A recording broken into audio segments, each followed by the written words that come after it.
Oh my gosh. Good morning, guys.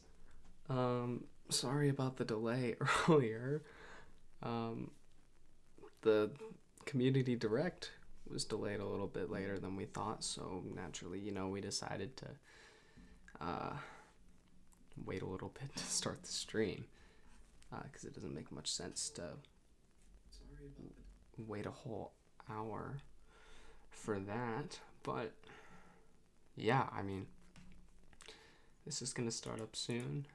Got a lot of things that I'm really hoping that they talk about. So I guess let me know how the volume sounds if you want to hear better or whatever. But I'm pretty excited. Yeah, to all of you just now joining the chat, good morning, hello, welcome. Excited to go ahead and get started with this. Whew. Man, I'm tired this morning. But yeah. How are we all doing, I guess? Are we...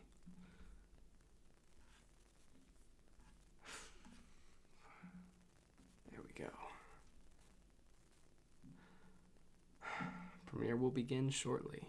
I hope they don't come up short with this too.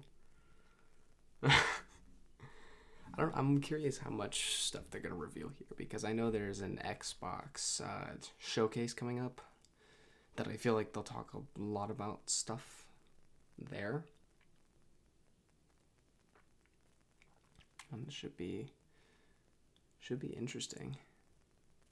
I guess we'll find out. Premiere will begin shortly. I'm waiting. It's 10 o'clock. Come on. Yeah, I don't feel like... Well, just gonna go ahead and mute that. Yes, they didn't really publicize the direct too much. They talked about it in some of the dev updates with Drew. I think they talked about it in their last one. So I'm looking forward to it, but again, because of the Xbox Game Showcase that's coming up, I'm not sure exactly how much they're gonna reveal here. But I mean, it could be interesting. We'll just have to wait and find out, I guess. Yeah, I wish they didn't do these early in the morning. I'm exhausted. One final Hail Mary. I'm seeing that in the community direct chat. That is how I'm feeling right now. One final Hail Mary.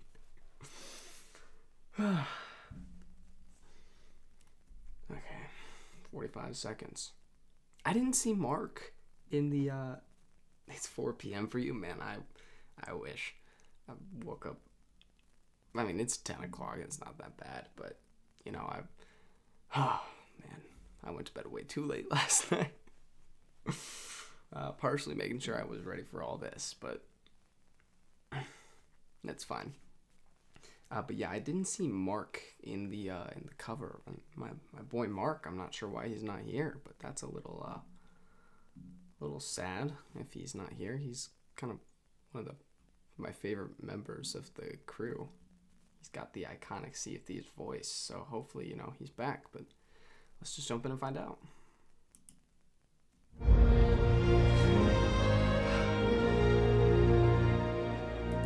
Hello and welcome to the Sea of Thieves Community Direct. Okay. I'm John McFarlane, Head of Creator Engagement, and today I'm going to guide you through a treasure trove of discussion. Joining me, we have where's Head Mark? of Community and Comms, Christina McFairholm, Associate Design Director, Shelley Preston, There's no Mark. Studio Creative Director, Mike Chapman, and Production Director, Drew Stevens.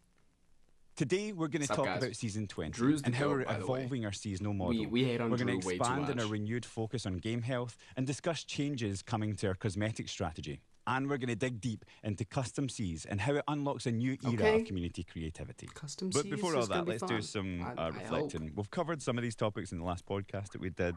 But let's talk about some of the things that we've learned from the past seasons and what some of those challenges were. Mike? Yes, as we mentioned on the podcast, the approach with 17, 18 and 19 has been to optimise our plan for regularity. So every month there's something for players to come back and experience, new goals to go and attain. But I think the reality of that is these smaller, more piecemeal updates, the pressure that puts on us as a team, it means that our original aspirations for a feature has had to get scaled back. And we see that response in the community. We've heard it through the Big Listen survey. The reality of releasing content on that rhythm has been really challenging internally. And that means that, like, honestly, all of us on the team, it's really challenging to know that you're not able to put your best work out there because our initial ambition has to be scaled back. And I think we're not feeling good about what we've released. Our players are telling us they're not feeling good about what we've released. Sorry, so I think that's really been the main challenge, is just not having the time to do the ideas and the updates justice. So one of the things that we announced in the last Community Direct was that we were lifting the NDA for insiders. So how's that affected the game development stuff? So for us, it's been fantastic, actually. After the last Community Direct, we lifted the NDA pretty quickly, and that has really changed the shape and nature and kind of like volume of feedback for the better. The standout, if I think about recent weeks and months, is the last ship standing technical test. There were thousands of people watching it on Twitch when we were testing on the Friday night, and it felt like we had so much more telemetry, data, insight, feedback than we'd ever had before. And obviously, Shelley, that kind of extends past just like last ship standing, right? Yeah, obviously everything that's going through Insiders now, but things like the new Build Rat Weekender live event that we're developing, and some of the deeper Hourglass improvement changes as well. Having more people be able to see and talk about those with the NDA lifted in Insiders has been really valuable in shaping the development of them. I think as well, just from a game health perspective, if we step back from features, we're getting so many more eyes on the build. Every single Insider's build goes through every couple of weeks. We're getting a better understanding of where the state of the game is at any one point. So as we're approaching releases now, we're seeing bugs coming in from Insiders at a much more, louder level. And we're able to make sure that we're applying resource and teams towards the right areas. So I think it's also helped signal like areas where we need to be improving. Before, we were clearly getting signals, but it was hard to find them. But whereas this amplifies it, we see it much louder. So I think we're seeing like feature improvements, but we're also seeing game health stuff coming through this change to the NDA. And especially after Insider tests now, seeing that dialogue happening on social media, ongoing, just seeing that a little bit of pulse check on the state of features, just seeing that organic conversation has been really good. And just continuing with like some of the things that have gone really well, we've had things like the Festival of Giving and the community weekends. How did they go, Christina? Festival of Giving was amazing. We had new tech, which is where you emote, you give something, and it was amazing to see how far those cosmetics travelled and how much fun people were having with them. We've had a couple of community weekends which have gone really well. We've had loads and loads of players pile in and share really amazing stories from those weekends. And then we're doing things at the minute. We're fundraising for Game Blast. We, I think, right now, at time of recording, we've just raised over £80,000 for the folks at Special Effect, which is amazing. So community good vibes, they're really high. And while we're not perfect, we are making those changes to how we kind of approach development of the game. I really hope that our players are starting to feel that we are making meaningful changes in terms of how we're developing Sea of Thieves. So I just want to pick up on something that you were talking about there. You're saying we're listening to the feedback and we have lots of stuff going on the game health side of the game. What's going on there? Yeah, I think it's the game health stuff flies under the radar a little bit. It's not the biggest, flashiest set of changes, and sometimes they're not going to make trailers. But we've made some massive changes since the last Community Direct in July. Like, we were sitting in a game now with increased field of view. We've got improved weapon switching. There's improvements to cross-region matchmaking in Hourglass. There's a range of improvements where we've just gone down to the core experience and said, there's something here that we need to go and improve. The changes they made and towards in the past, we've kind of talked openly that we haven't had space and time to go back to old experiences and to bring them up to ship shape. But there's some great experiences there where I've kind of just talked about those features where we've gone back. And that's just on the feature side of things. There's also long-standing bug fixes that over the last 6 months we've addressed, like water desync on console is no longer a thing, for example. So I think we've slowly but surely working through these game health issues. And yeah, I wish they did get some more airtime, but I think I even, in preparation for this, looked back through the last set of patch notes, and you can kind of see real clear game health improvements, whether it's features or whether it's key bug fixes. And that was a real commitment from us last time to say, hey, this is a renewed investment in game health. So yeah, I'm feeling really good about that. And on that point, there's fixes to the core experience as well as part of game health. So we've got our first set of improvements to just general population of how often it feels like you're coming across those other players and having those encounters. We've got a set of changes coming out there. We're going to be rolling out more changes and assessing it live over time. But we're really hoping that that feel of the seas feeling more alive is something that people can meaningfully see and feel by the time they see this video. Coming across other players in the shared world is the heart of Sea of Thieves. Yeah. I mean, separate to any piece of content, the heart of the game is you and your crew interacting with other people out there in the world. And it's been illuminating to see where we've had this issue, and the tweaks that we made so far seem to be having a huge improvement to people's encounters on the wave. So really good stuff. Yeah, I was just going to say, we've made some changes under the hood that we've not told people about to see kind of what the response is from a kind of a telemetry and a kind of community perspective. And we turned things on. We made a couple of changes, and within probably a day or two, a few partners messaged us being like, what have you done? So I think if you think about how meaningful that might feel, especially to those people who are playing a lot, to see that frequency of encounter just shoot up, I'm really excited about the changes we have to come. It's a really, really cool part of the game experience, and we've got some changes coming that hopefully means you bump into more people more often. So, Christina, we had important the big lesson out there, and obviously we take those results, and a bunch of them are around game health that we saw back in there, but some of that was around like toxicity, right? Yeah, no, that's right. And so one of the first big lessons we did, that was the real surprise to a lot of us, is how kind of game health, the perception of game health is kind of twofold, right? It's kind of technical experience, but then it's also kind of your experience with the other players. And it was really surprising to us how much that impacted people's perceptions of game health. So off the back of that, we did an additional toxicity survey where we surveyed people on kind of what they perceive to be toxic. We listed loads of things, some of which we thought were toxic, some of them are kind of legitimate gameplay experiences, but we wanted to see what people thought of them.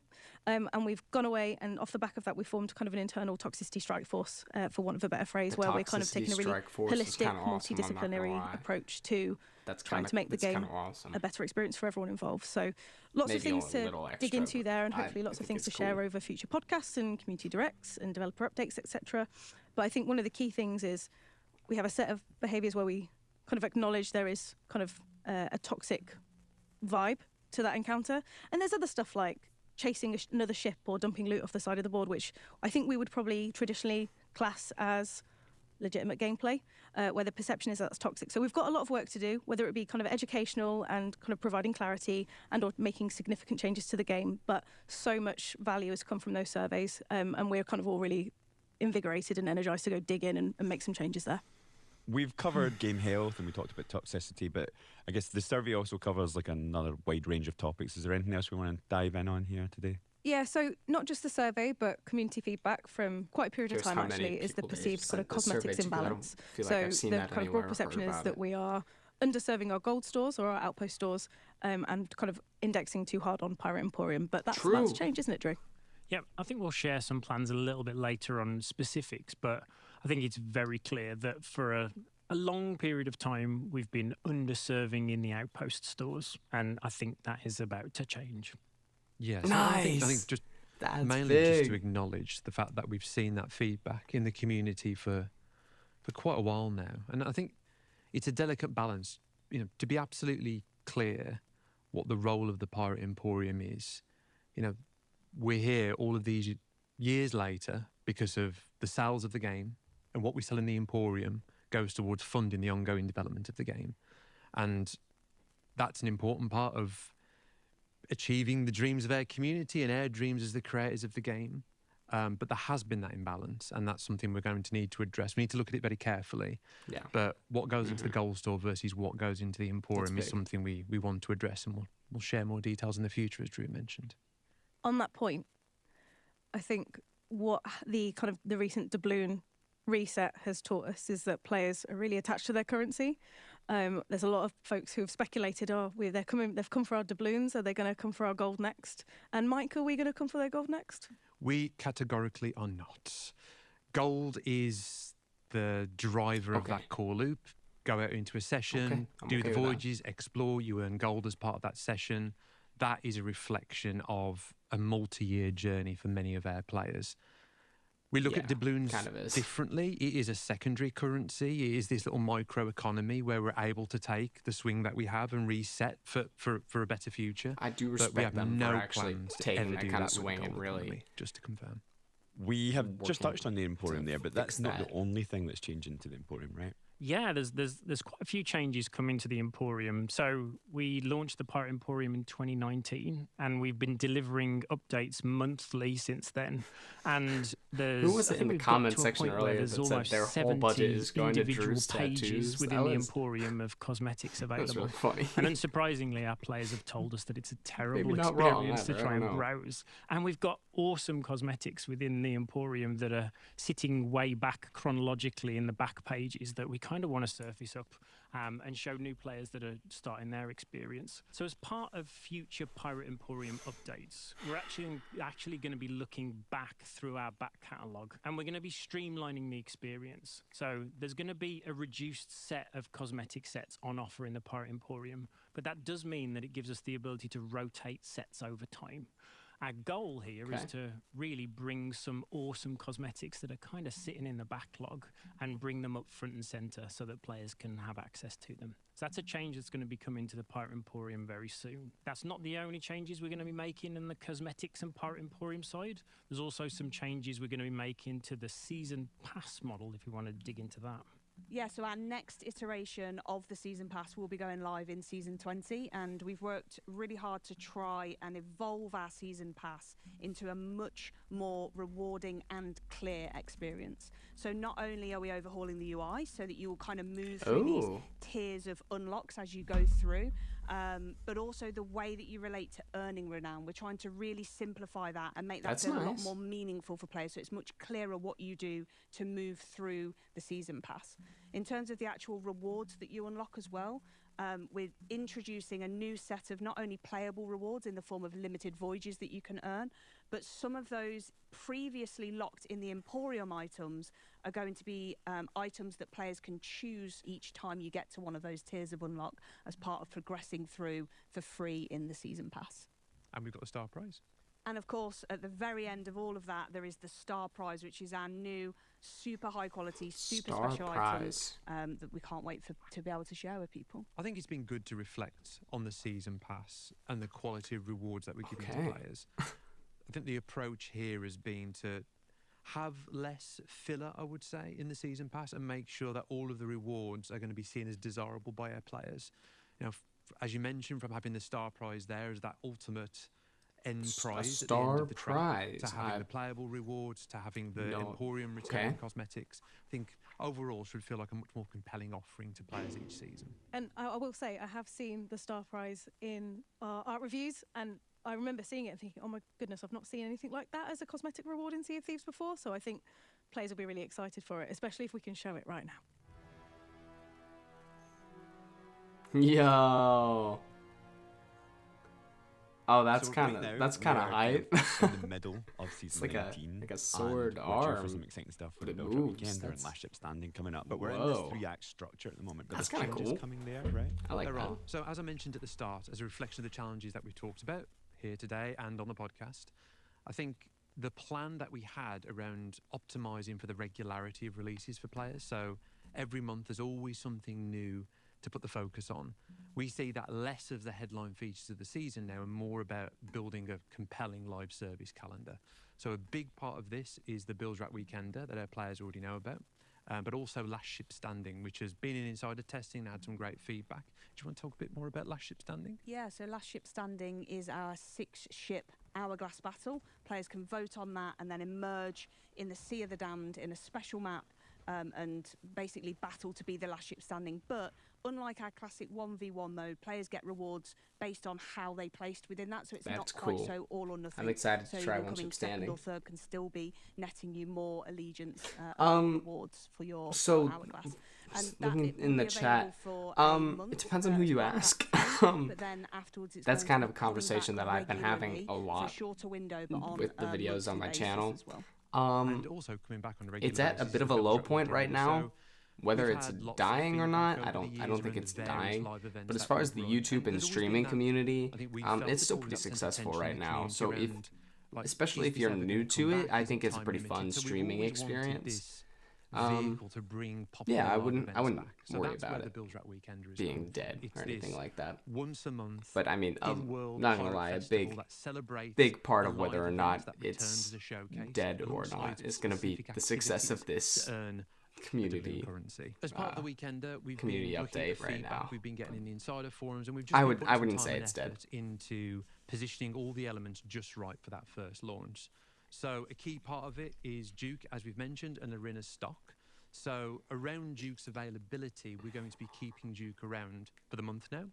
And in terms of Duke stock, while we originally planned to rotate it each month, we're going to be keeping that stock around for longer to just relax that feeling of pressure to coming and earn those rewards. So Duke will be around for a lot longer. Yeah. We'll continue to look at It's not insider dead. feedback. We'll continue to look how But the it's first at a one pretty landed. We'll decent continue low to point right iterate now, it. and it The Build Track Weekend potentially is very could much be our dying platform for really bringing soon back some if of their most popular this live doesn't events. go So it's well, gonna be but just I have interesting to see enough how that faith that plays this out in should the be community following release. just fine. So some awesome stuff coming to season 19. My channel has We've been talked about some booming of the changes over the that past are few coming weeks. to seasons all up.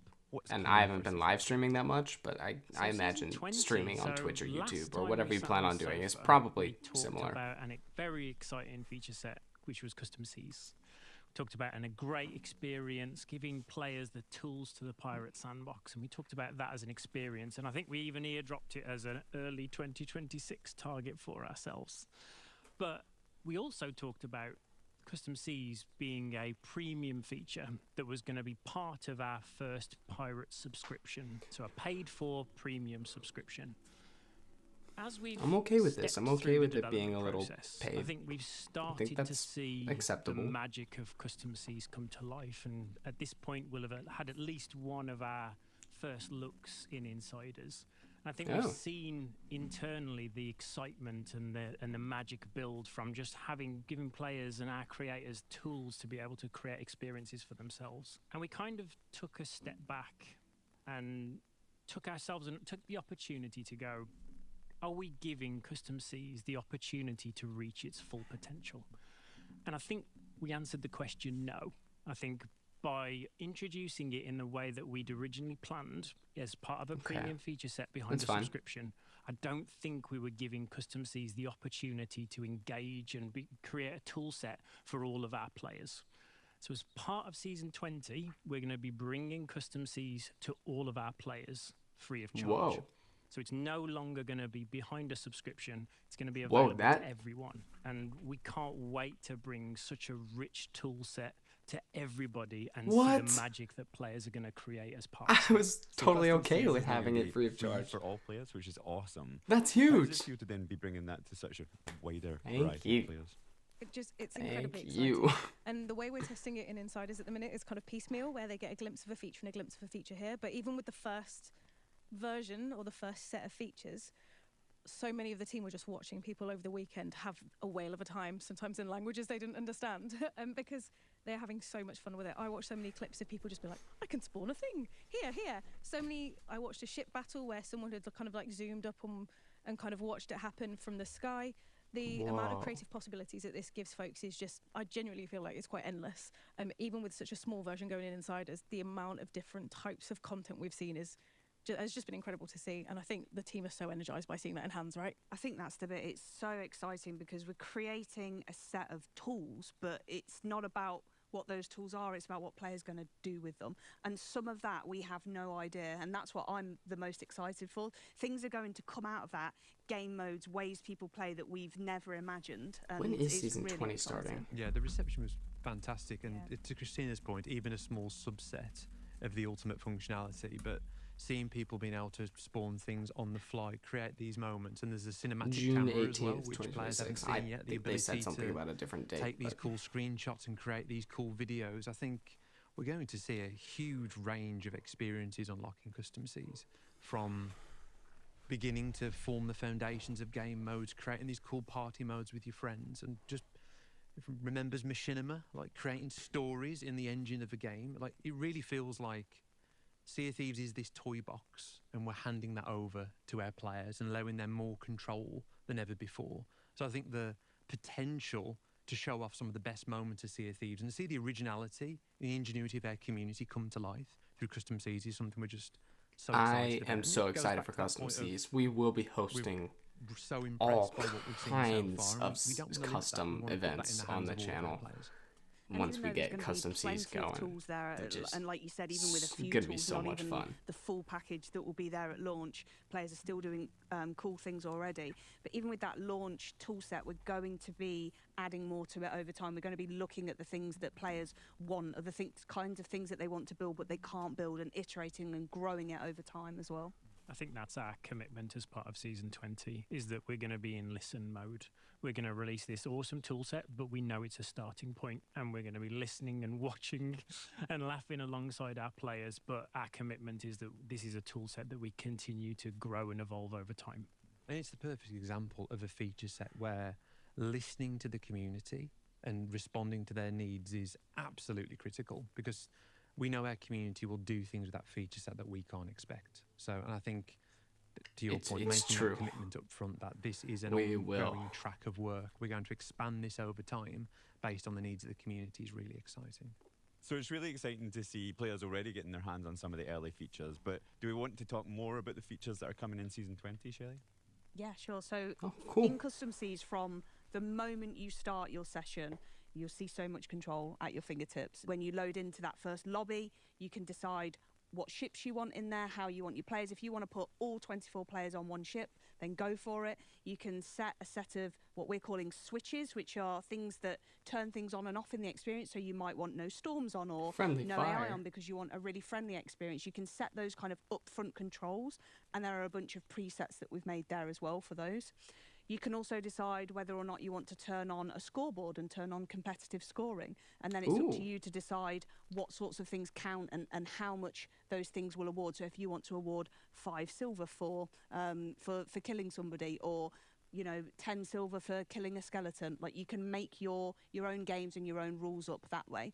And then when you enter into the session, you've got all those controls at your fingertips to be able to quick spawn any item that you want, any AI that you want. But you can also go into a deeper menu and be able to evoke any world event that you want. You could start a fort of fortune. You could spawn a kraken, spawn a meg. You can really curate the session how you want it. And you've got those controls to kind of move around the world, teleport wherever you want to. You can also move your ship really easily with a quick sail option. You can fly and look around the environment. You can use that lovely cinematic camera that Mike was talking about earlier. So it really is a wealth of things that you can do to just curate the experience your way. And there's also legendary locations. So there's 4 legendary locations that are going to be available in Custom Seas. We've got the Sea Dogs Tavern. Yo! The Sea Dogs Tavern. You'll be able to go inside the Sea Dogs Tavern and create stories and gameplay in there. There's the Damned Sea Dogs Tavern. There's a twist on that. The one from the adventure. There's Tribute Peak. Okay. So Shores of Gold, being able to have adventures on the Shores of Gold. And then lastly, there's Old Sailor Isle. Oh, nice. There's always been that feedback of the Maiden Voyage Island is so cool. I want to go there with my friends. You'll be able to do that in Custom Seas. Nice. Our intent is also to build and supply additional legendary locations over time. One specifically that we're really excited to bring in is the Last Ship Standing map in the Sea of the Damned, right? Seas of Sailor's Grave. Yeah. The opportunity there to bring more legendary locations for players to be able to create some really cool experiences with. Yeah, and we're quite excited by the idea of we've got Last Ship Standing as part of our live event calendar. We've got that coming back periodically for players to get involved in, but it always being available in Custom Seas so people can practice, get used to the gameplay, try out different techniques, and then take that into the event when it's live again. Does that mean That's going to be cool. the hot tub is back? The hot tub is back. Confirmed. Needs a good yes! but it's back. The hot So loads of tub. exciting stuff on Horizon for Sea of Thieves, but what are you guys most excited about? Drew, I'll start with you. That's I peak. think I'm just excited to bring this great experience to everybody. Like, we've been developing it for a long while, and we've always thought of it in that little world where it's behind a paywall, behind a subscription. And I think we've just released it, and it's going to go to all players. And I just can't wait to see the magic that they create for it. How can I not say something for Custom Seas? So I'm really excited for the cinematic camera. I think being able to see the world that our players have been playing for so many years from new perspectives, and being able to curate machinima and stories using that toy box of custom seeds is going to be so exciting. Like, some people will know who are listening in, but I was a huge fan of Red versus Blue. So, like, being able to create machinima in these game worlds, I think is Red so versus powerful. Blue. I'm excited for that. The real ones know. Oh, can I have another one, please? I am also excited, just building back on the game health point. I think, obviously, we always say, oh, Sea of Thieves is a unique experience, but there's lots of players out there that are struggling with very long-standing bugs that we've had in the experience. I'm actually really looking forward to the game being more stable, being more of a solid platform for us to build upon. So I think that, I've never really said that before, but like, I passionately believe that game health and making the game we've already got as smoothly running and robust as possible is really important. I was thinking the same thing. And Shelley, what yeah. about you?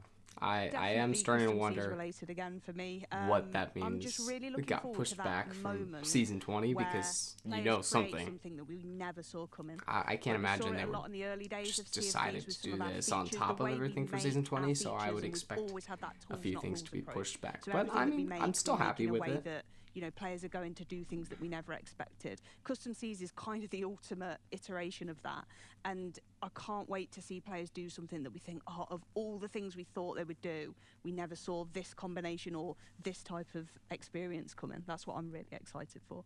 Christina, how about you? So I'm cheating, and I'm going to say everything that everyone's already said. But I'm really excited to see just how exactly this unleashes our community's creativity. We're going to see things we've never anticipated possible be made a reality in Custom Seas, which is really exciting. But in the spirit of community creativity and unleashing it, there's something that we've been working on behind the scenes. It's a small but quite significant thing to folks who have already been creating around our game over the past however many years. For folks who are kind of making props, selling them, and trying to kind of explore effectively monetizing our game, I'm very pleased to announce that as of today, we have creator commercial usage guidelines. Historically, there's been some ambiguity for our creators on like what is and what isn't allowed when they're making and selling things using the Sea of Thieves IP. This provides absolute clarity and really empowers our creators to go make and sell, knowing kind of what our kind of framework and guidelines are for doing that safely. So it feels really good to be able to kind of be very clear on what those guidelines are. And for us as well, I thought that already existed. Creators now, we might have shied away historically. I guess it's a good thing that it exists now. Amazing creators because they've got something on an Etsy shop that we're not sure if we could plug or not. But this gives us the framework to go spotlight those folks and push people towards their stores, and allows us to shout about them. So yeah, we're really excited to see what people make. We always have been, and we want to see links. Send them to us, please. So we've got lots to look forward to then. And I think that about does it for this Community Direct. If you want to get involved in the discussion, then please head over to our social channels and let us know what you think. Yeah, I was kind of expecting more. more. Like to try I'm not going to lie. Early, like Custom Seas, and have the chance to offer feedback, then make sure you sign up for the Sea of Thieves Insider program.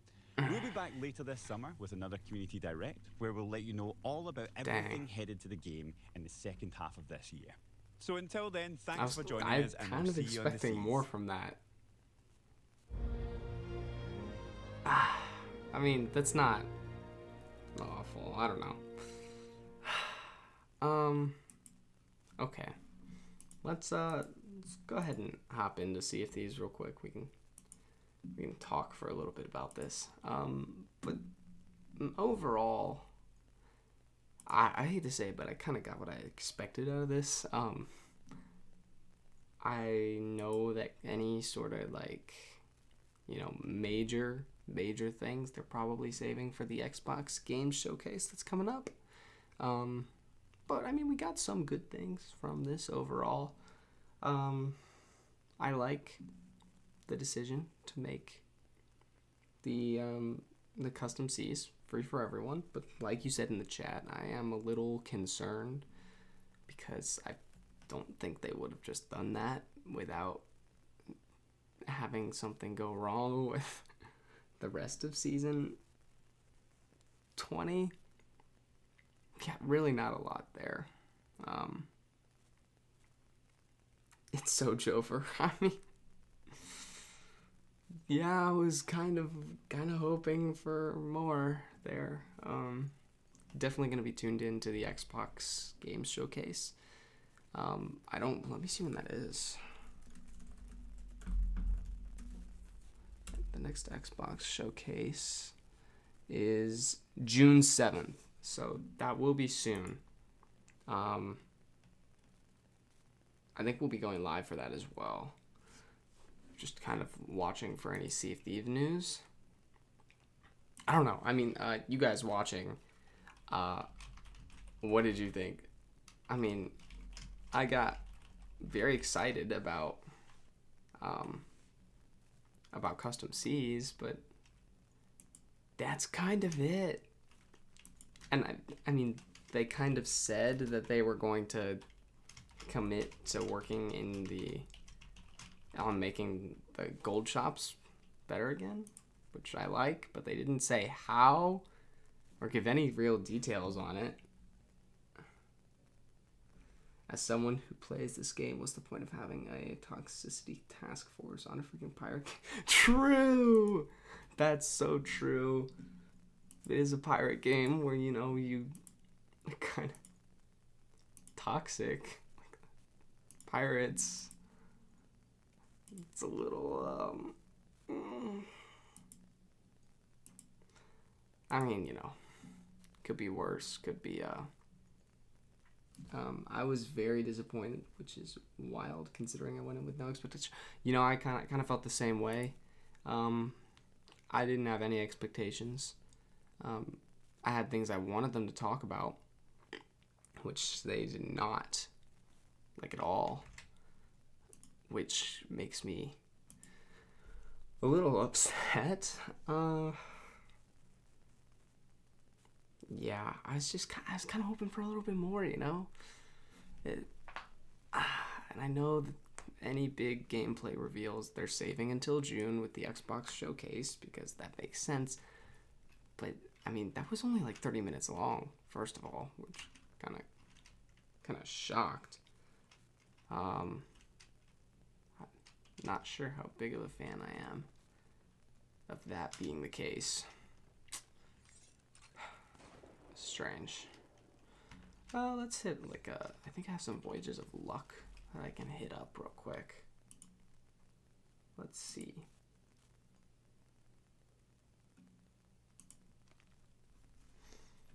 Let's see. They don't fix cheating, but want to manage how people feel like they already don't have their safer seas if you don't want interactions with other people. Yeah, I mean, safer seas was kind of like the fix for that kind of thing. I don't really know how much else you can do. Yeah, let's do this voyage of luck, and we'll just sail to it. Cool. I don't know. All right, where are you?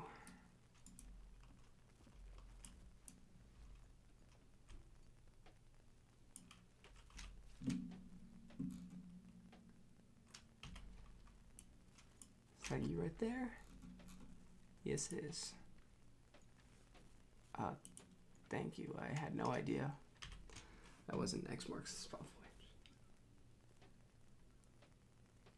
The past sword was cool, but I missed having no story movement. Yeah, I agree. That's fair. That's very fair. I've wanted something done for years to improve the solo sloop experience. Improving the solo sloop experience would be huge, and I feel like they've done some of that. I feel like the captaincy, being able to buy supplies, I feel like that's been really good for solo slooping, but it definitely could be better considering this is just kind of a game that is meant to be played with people. I don't know, man. I don't know. I know I shouldn't have come in here with huge expectations, but I'm kind of a little bit upset. Barely got anything. I don't know. Let's see. I've seen so many videos when Rare says they fix certain bugs, and yet I come across almost every single bug they say they fixed. Yeah, it doesn't really ever get fixed. Now, does it really? I mean, I know that their team has downsized a lot, like a whole lot. So I know that their bug fixes are slow. They used to have designated teams for that kind of stuff, and now they don't. So I kind of understand it, but you know, when they come at us like every week saying that they fixed some kind of bug and then it's not fixed, it's kind of just like, you know, what are we doing at this point? Like, man, shout out the birds that sail next to your boat now. I love that. That was a great, nice little update. And that's so nice for that ambiance. Let's see in the chat here. Just finished watching Rare adding custom Seas for free is massive. It is massive. I am very, very excited to see what we can do with custom Seas. We're definitely going to do a lot of stuff on this channel with custom Seas. That is going to be massive.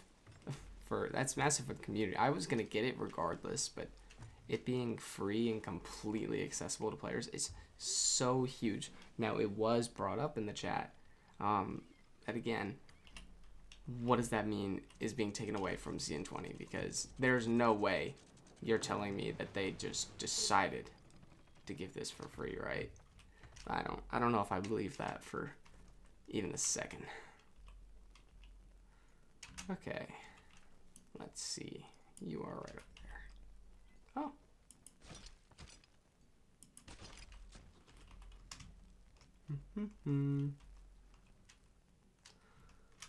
Let's see. So, my thought was recruiting AI crewmates at an outpost or Athena Reaper hideout. That's an interesting idea. I don't know how that would work. It's possible. Yo! Chat, Pete, the Voyage of Luck. Peak.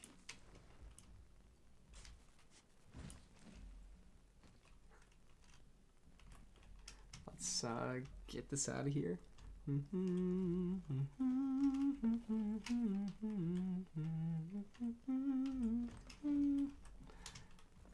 Well, that's the burning blade.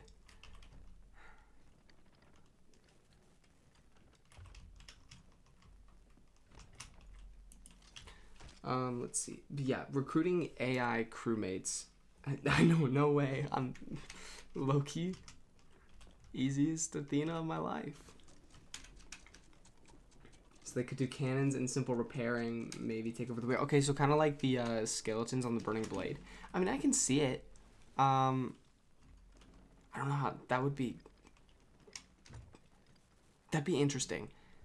When you first said it, I wasn't sure about that, but thinking about it, like thinking about the burning blade and how the skeletons do things, I mean, it's possible. I suppose, actually. Makes a lot more sense. That's an interesting idea. I could see that. I don't know how they would start going about that, but I could see it. Obviously not equal to a real player crew, like you said. I mean, that would make playing by yourself much better. I know the bone callers and stuff are kind of, oh, don't fall. Or we're kind of meant to do something like that for the game. But I think you could easily take it the next step with a sort of AI crew, you know, specific AI crewmates. I can see it. We can see it. That'd be kind of cool. All right, let's go ahead and get this thing sold real quick.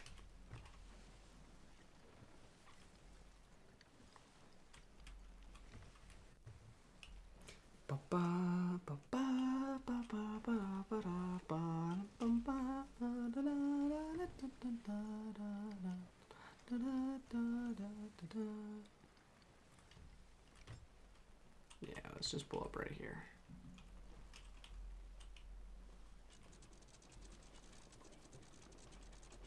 Don't crash. Okay, we might have crashed a little bit. It's fine. All part of the plan. Yeah, let's go ahead and get this sold real quick. Easy money. Peak. Okay.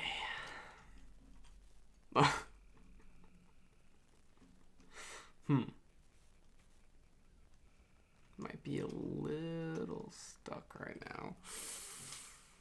Yikes. But yeah, you know, community direct, I don't want to, I don't want to say I'm like completely disappointed. Like I didn't kind of see this coming, but I'm gonna be real, I was really hoping it would be at least a little better than that. That was a real disappointment. Let me lower my frame rates real quick just to make this easier on the stream. Going to 60. Okay, cool. Let's hit an Ashen garrison. I've only done one of those so far, but I actually really enjoyed it. Oh man, you are stuck.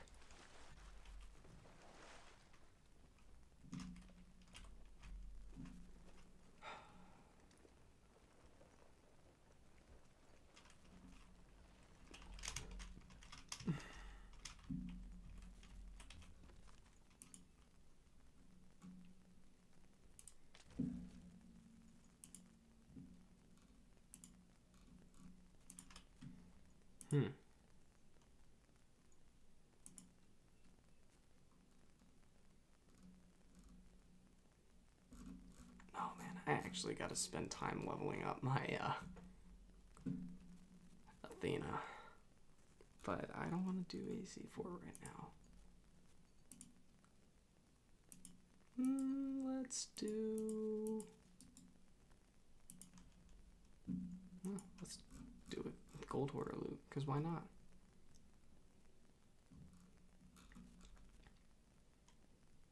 Let's raid the garrison.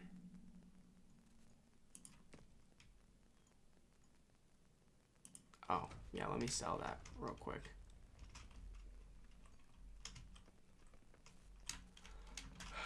But yeah, community direct. I wish I had more to say about it, honestly. I'm just kind of sad.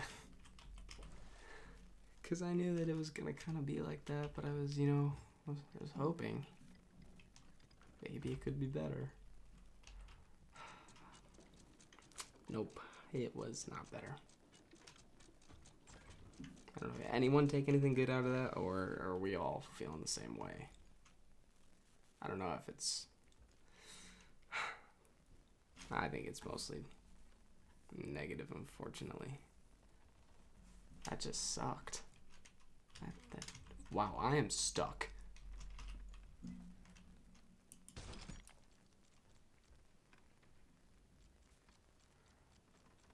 Come on, now we go.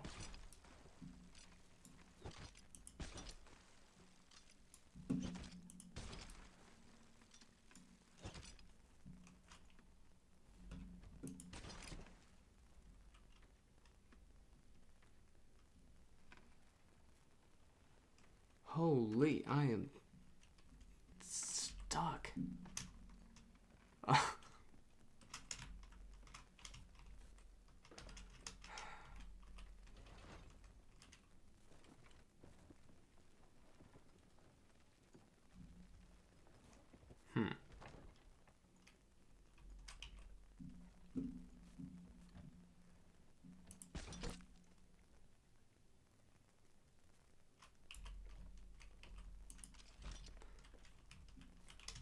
Jeez.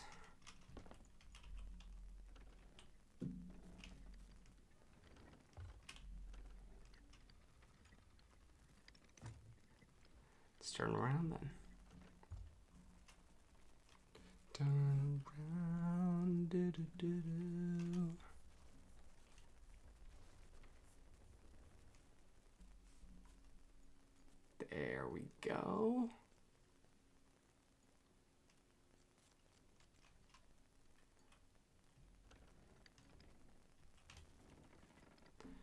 Now let's get out of here. Do this thing.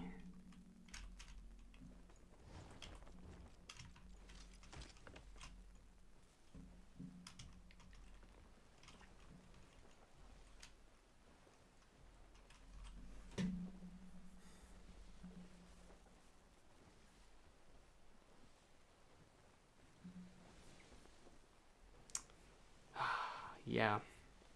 Disappointing community direct. I'm not really happy.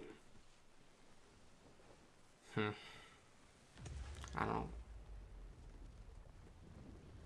don't know what I was expecting. Like, I guess I do because I made a whole video about what I was expecting. Maybe it was more of what I hoped, though. It was kind of a, you know, I hope this happens kind of thing. But none of it happened, so.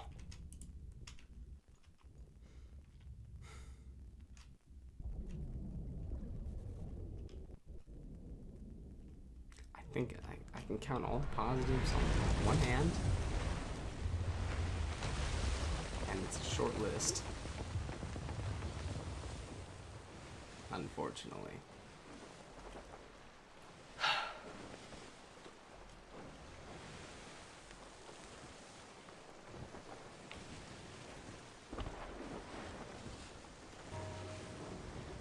Incoming.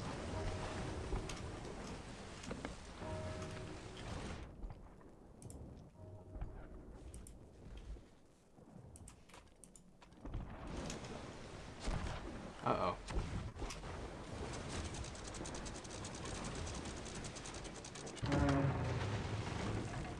All part of the plan.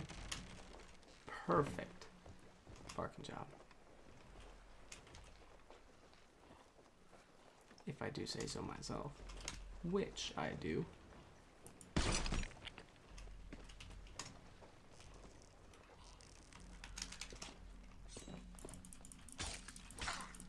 Let's get this thing completed. I had a really good loot haul the last time I did this. Oh!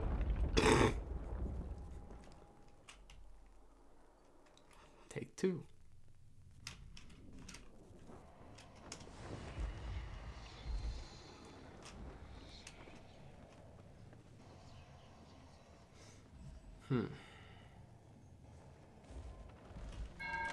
There we go.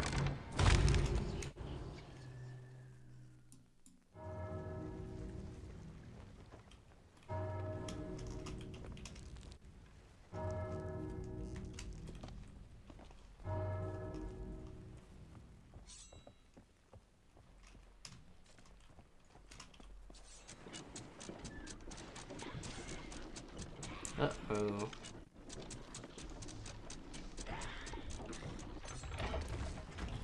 Don't step on that.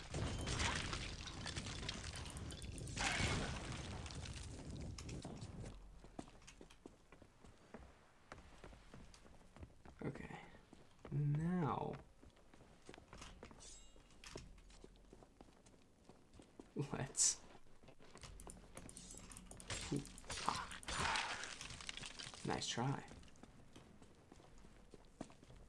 Ooh, I almost triggered it.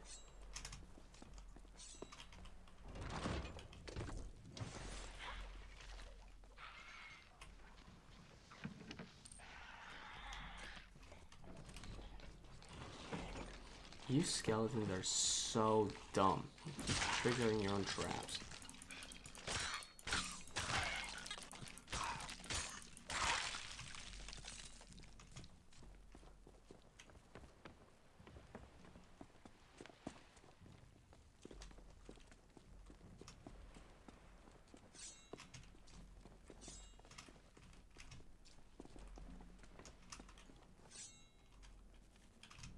Here we go. Oh, and that's just glorious.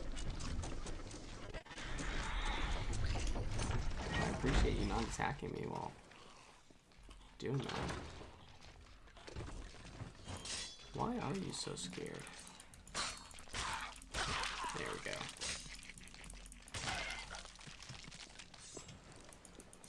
I really like the Ashen garrisons, I'm not gonna lie. They're fun. They're a nice addition. I wish we had more updates like this. I feel like this one kind of just went under the radar just because of how things are going lately. Hold on, I'll read the chat in just a second here.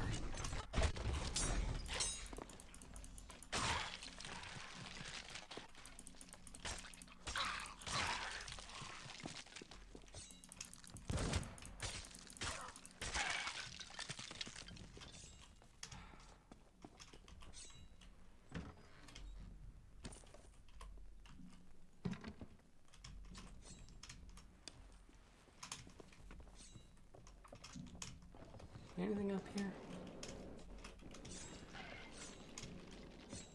Cool sound effects. Let's... I mean, I opened the guardhouse.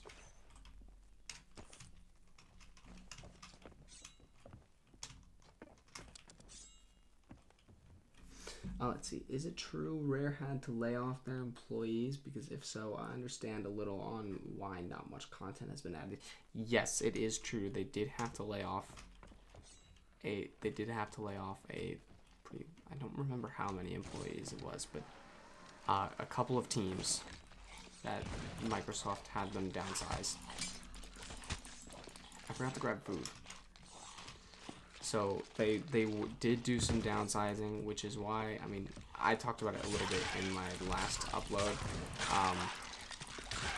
I'm okay with, you know, smaller scale updates or whatever they need to do. But, you know, they need to figure out what they can do right now, because they don't seem to know, if that makes sense. They don't seem to know what they're capable of and what they're not capable of, which is hurting them because they keep having to, you know, we missed the mark speeches, which is really unfortunate. I already got this one.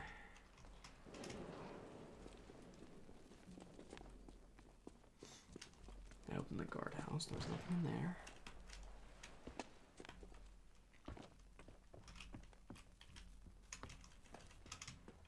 Where are you? Last one.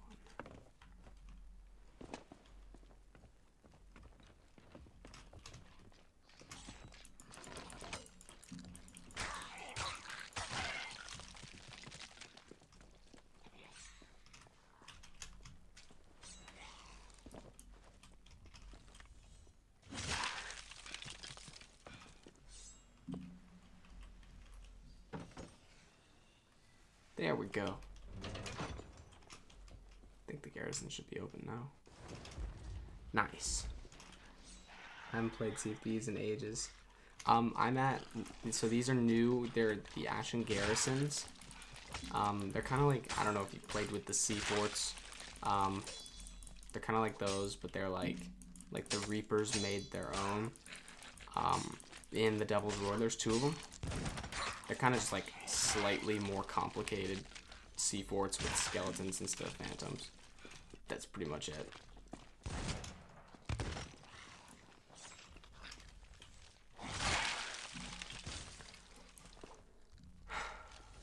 Whew. Oh, I missed that.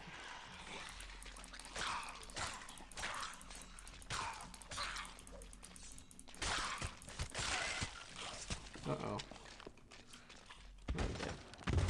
Yep. Do.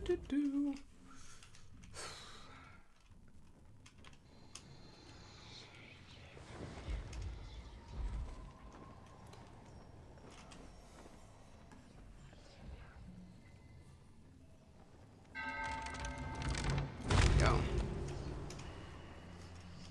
Yeah, I like the Ashen garrisons. They're a lot of fun. They kind of just went under the radar because all of these updates have been so bad. But these are a lot of fun. I did my first one recently, just over community weekend. Had a great time. Did it with some friends. We got some pretty good loot from it too. So I'm curious what the payout will look like this time. We got a Reaper's Emissary flag raised, and I dove for the gold hoarders. So I mean, we'll see. Where'd your key go? Oh, there we go. Garrison key. Now there's a million of these things. I'm gonna start by unlocking downstairs.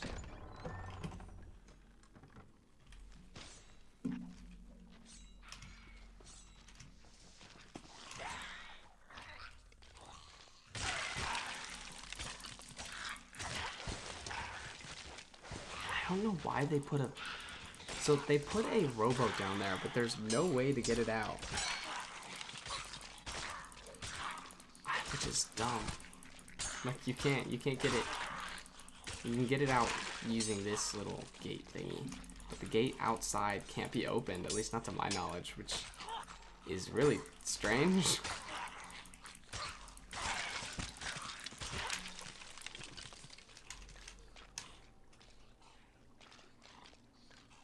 Oh, last time was when they dropped the NDA. That was a lot of fun. Oh, there's a couple things worthwhile in here. Well, that sucked. Yeah, it did suck. I was disappointed by it a lot, but you know, I mean, I kind of knew there wasn't gonna be a ton here, but I think I got less than I thought, which just made it more disappointing. Can I ask why? See, okay, if there is a pulley outside, I genuinely couldn't find it. So you'll have to... Okay, well... I guess I'll have to look again, but when I was playing with my friends earlier, we couldn't find it, so it was a little bit annoying. Can I ask why you play with such low FOV?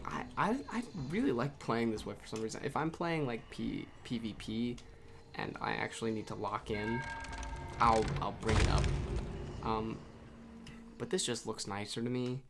I'm not gonna lie, if I'm just chilling and having, you know, just fighting some skeletons where I don't care if I die a couple times, then I'll lower it, because I don't... It looks better to me. Are the Ashen garrisons time limited? I believe they're permanent, actually. They are one of the few permanent additions to the game. So, because so many of them have been time limited recently. But these ones are, yeah, they are permanent. Okay, so see, I'm outside, but couldn't find any pulleys the last time I was out here. So, unless I just missed something. But it doesn't even look like the thing was meant to go down.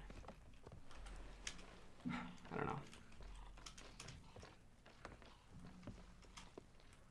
I guess I'll look more when I deal with the fort.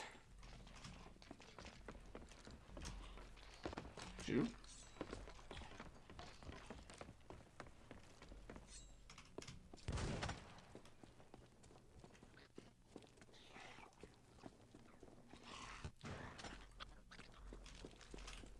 The pulley is close to the main entrance. Okay, awesome.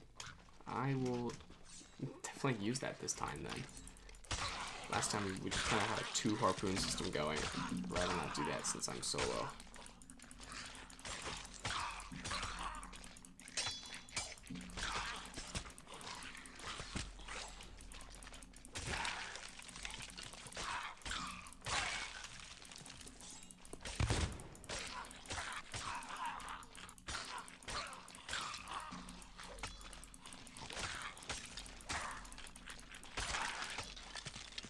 There we go.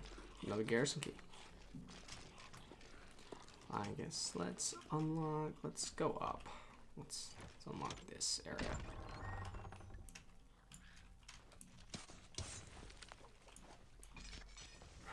yeah, low FOV, it looks nicer.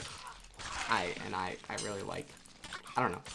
If I'm not locking in on like hourglass or something like that, which I'm gonna be real, I rarely do anymore.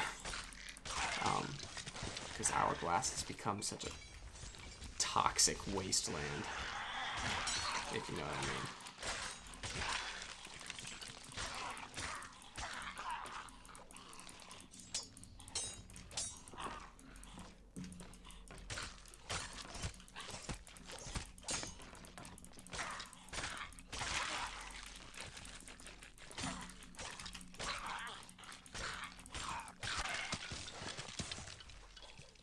Another garrison key. It's a lock. What kind of key do I need for this? Is it a garrison key? Storeroom key specifically. So that might be something I have to look for. So I'm just gonna open everything I come across. Oh, that is a blast keg.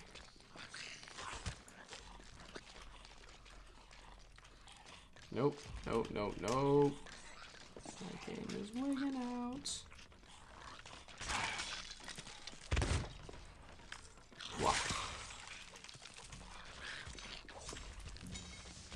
There's the Keymaster.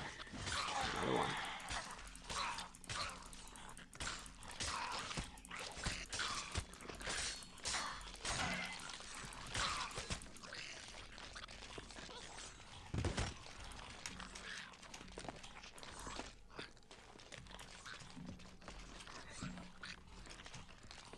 Oh, Captain of the Vault.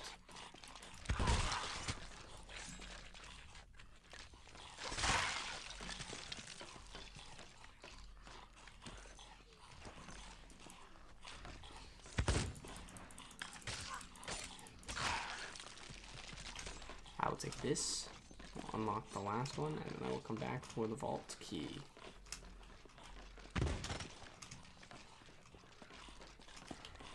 Bang.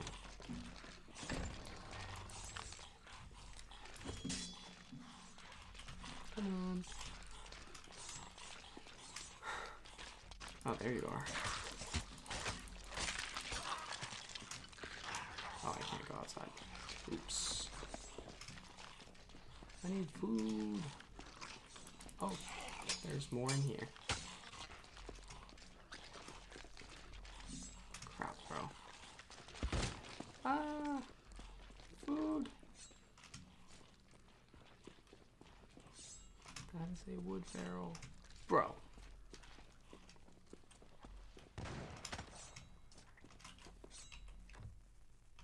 Thank you. There we go.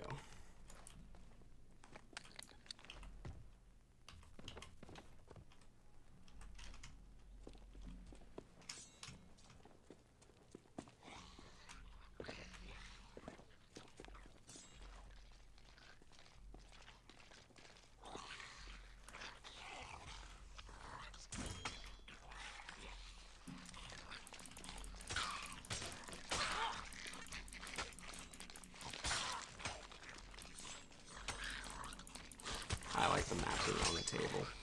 That's a cool detail.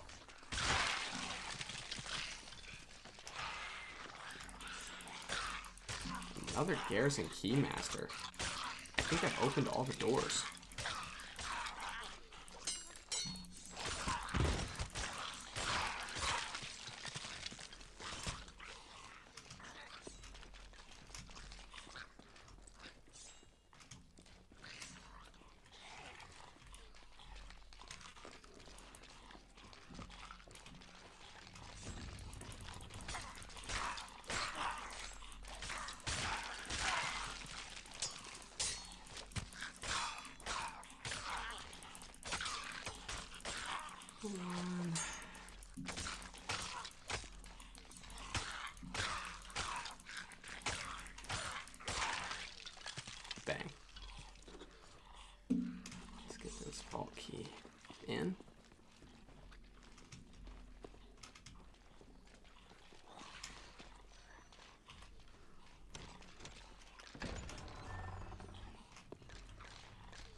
We need the treasure key.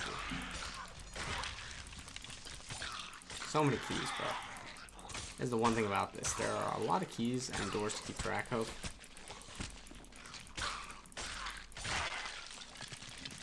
Not just fighting, but there's no puzzle or anything. So it's just kill a bunch of guys until you get all the keys.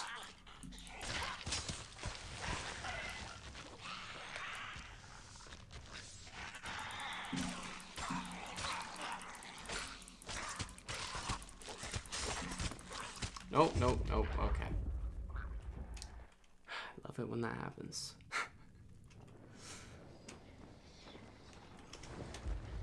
do, do, do, do, do, do, do, do, do.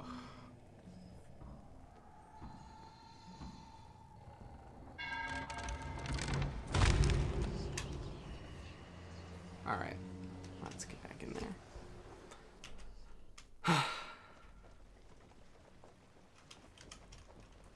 See, this is good content, and I wish they added more like this. I think this builds the story pretty well. I think it's fun, gameplay-wise. It's fun enough. I've had a good time playing this. It's cool. I mean, look at this place. It's seriously cool. You can tell it was easier for them with the assets because it's kind of just a sea fort on steroids, but like, I like that. It's cool. Where is this guy? Oh, you're hiding in a corner.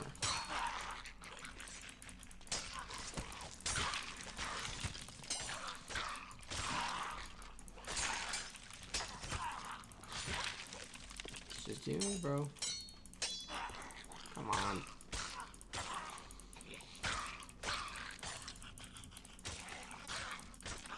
Stop bananing. There we go. Let's open you up.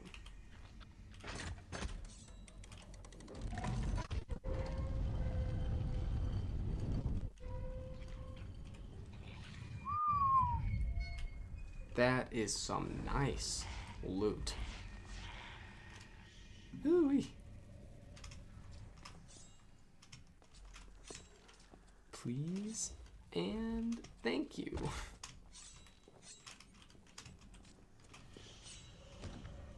Dang.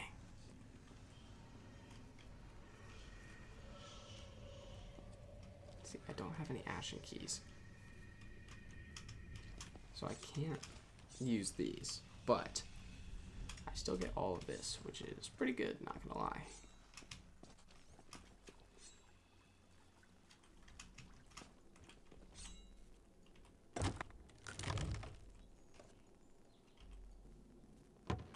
Anything in here? No. Oh, I haven't read this.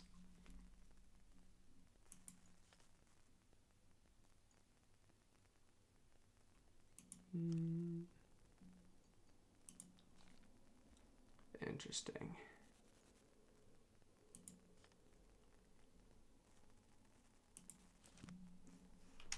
That Loki seemed like it was written by ChatGPT. In the best way possible, of course. I love the lore of this game.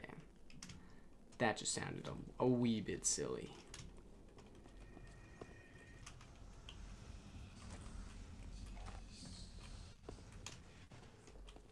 It's all good though. Alright, let's load everything up onto the rowboat, and then I'm gonna figure out how to open this thing once and for all.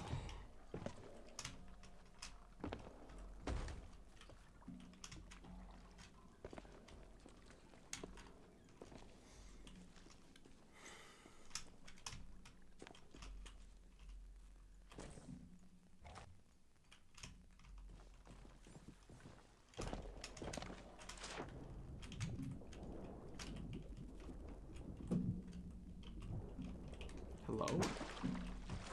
Thank you.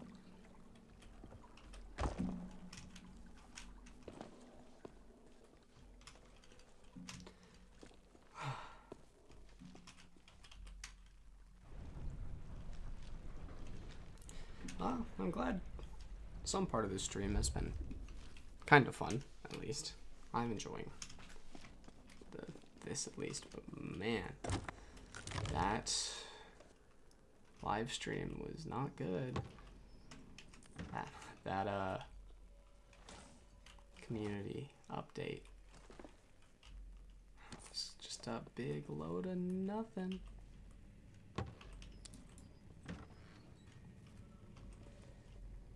It's a lot of generous gifts.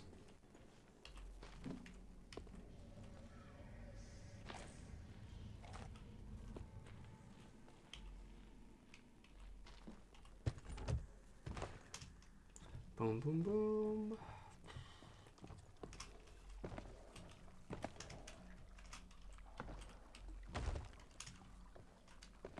I never did find the key for the storage room. I'll have to look for that. But if I can't find it, this is plenty of stuff.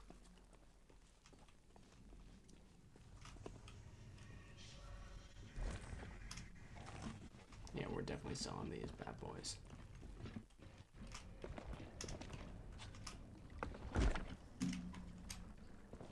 I never break the seal on those. They sell for too much. It's not worth it.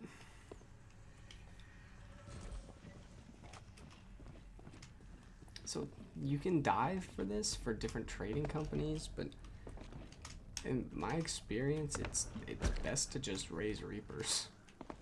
Because most of the loot you get, regardless of what trading company you dive here for, is just Reaper. So I just take the gold hoarder loot along with all of this stuff, all straight to the Reapers.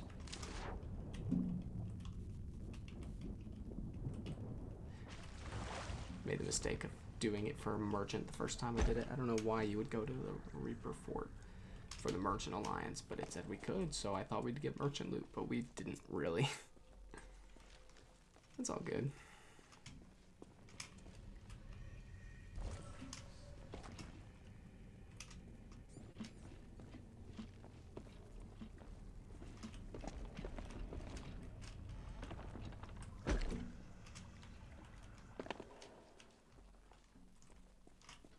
Breaking the seal doesn't affect the sell price of Reaper's chests or chests of honor.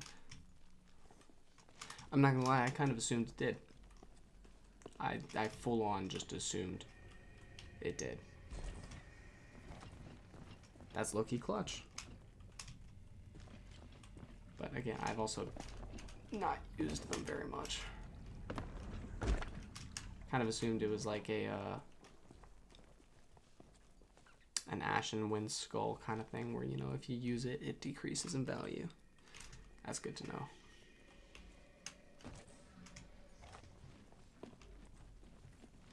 Ooh, I might sell this here though, just to get my Athena up.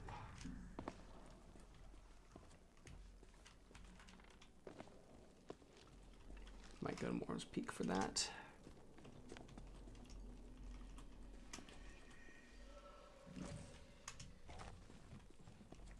Yeah, this is actually identical to the loot that I dove here for with the merchants, which is strange.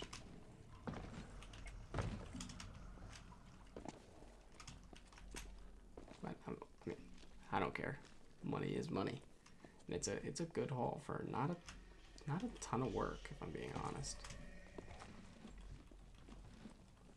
I'll probably just sell here even if I don't get to Reaper 5. Because I kind of want to do an Athena C4 after this. So I have really got to start leveling that up. I just haven't. This pirate. Every time I get an Athena, I almost always sell it to the Reapers. But not anymore.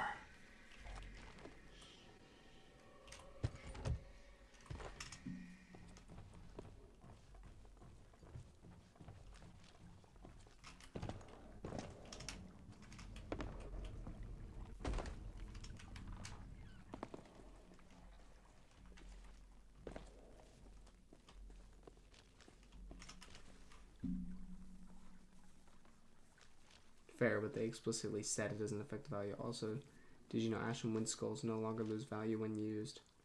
That was changed a while back. I think I did actually know about that. Now that I think about it, I don't know why. I just assumed it was the same way with the with the Reaper's chest of bone. That's cool though. I actually really like that change because it is very discouraging for items like that, you know, to sell. Or you can use them. I like that you can use it and then it sells for its value. Regardless, I think that is a major plus. Okay, just got a couple more things in here. We'll probably get to Reaper 4, which I'm perfectly fine with.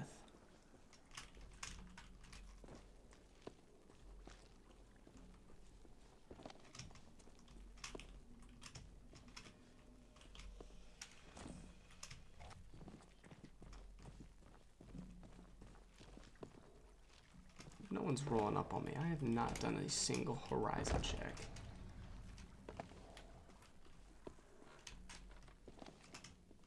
Let's just get these out fast. I'm sure we're fine. It's 11 a.m. on a Monday morning. No one else is playing this game right now.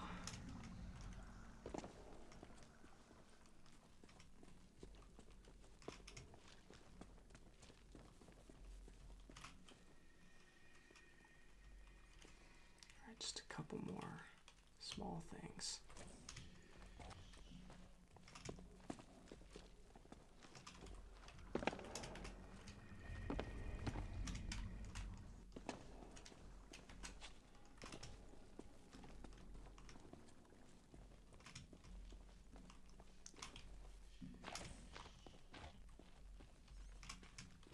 I'm gonna do a sweep after this because I know there were a couple other chests just around.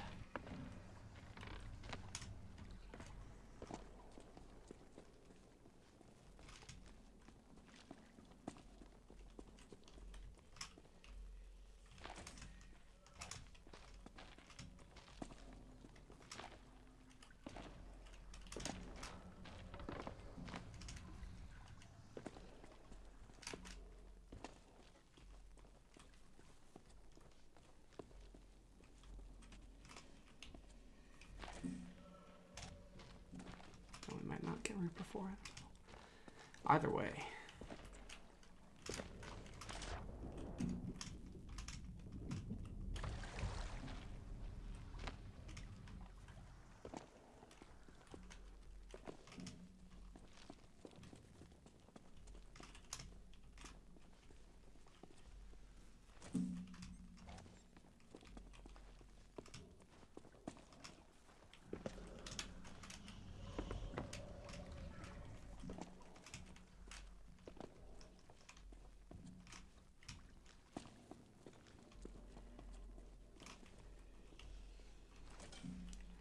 Just one humble gift.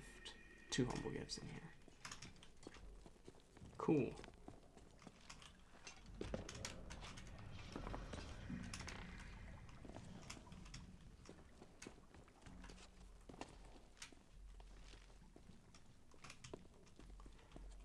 Cool. Here's one.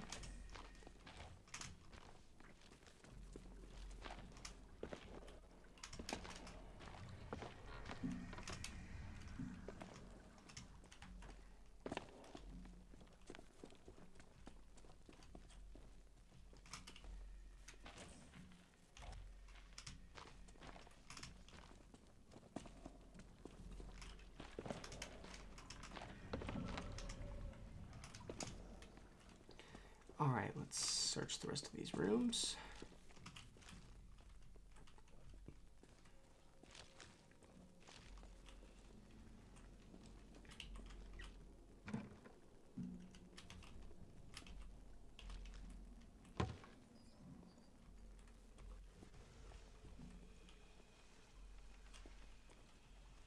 Grab that.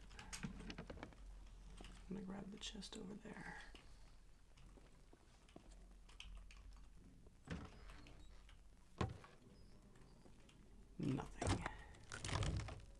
empty. Huge.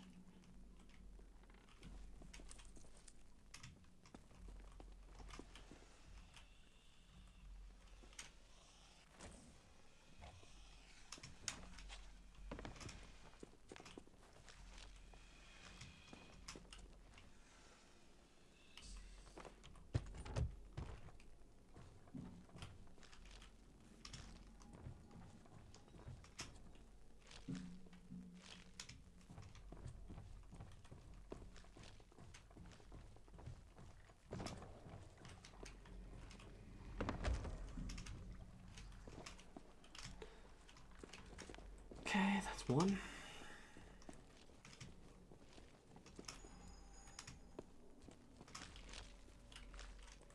This guy's real cool. I like this. I like that design. That's a fun little detail to be added.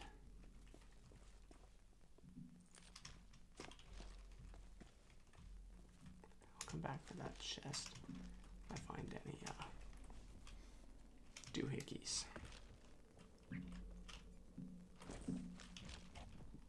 To put inside it. Oh. That's fun.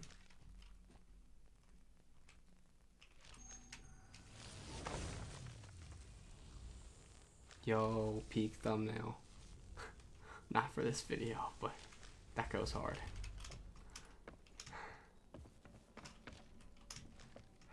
No key? Oh, key. Nice.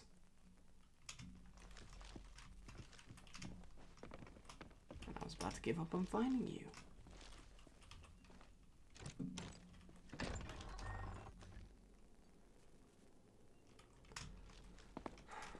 And there's not even much in here, but we still take everything we can get. Oh, chest of rage. Do I even want to take that?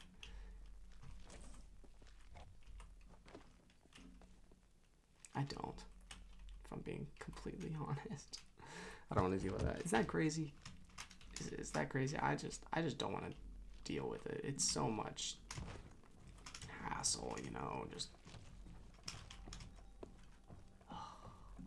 I don't want to deal with that. I don't know. Am I weird for that? It's not even worth. Well, it's worth something, but not enough. I'll just take these and be happy. But let me pick it up for the rep.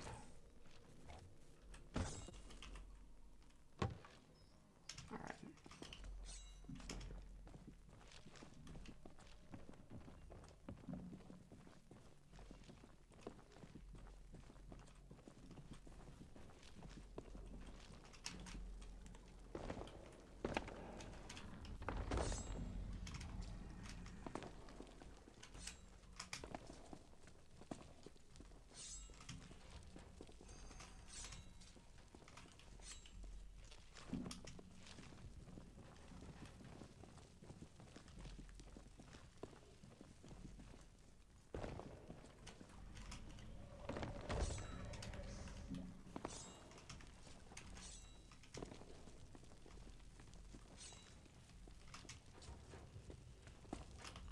Grab this.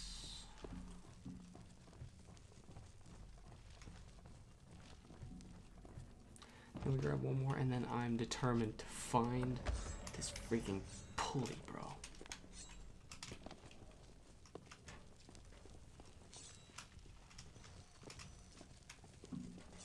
All right, last thing.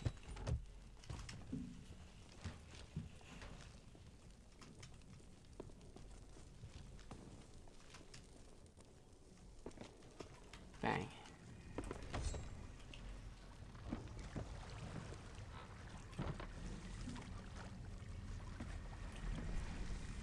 All right. Time to search.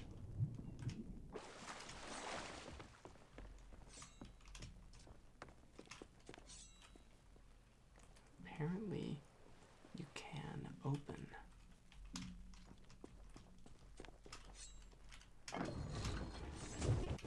Oops.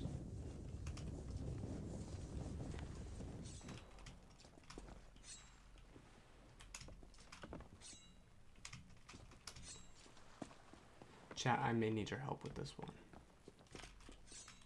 If you know where the pulley is, because I, for some reason, cannot seem to find it. Or I'll just fall in the water. That's fine too.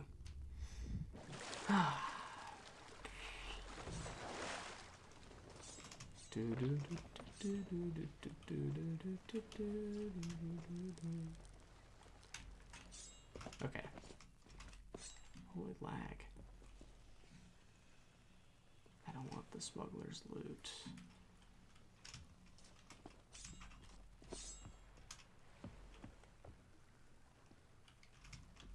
I don't... This thing, like, doesn't exist.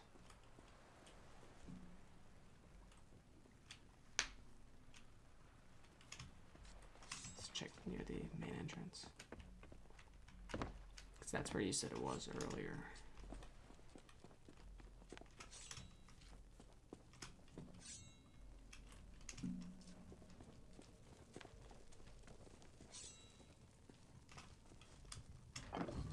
Oop.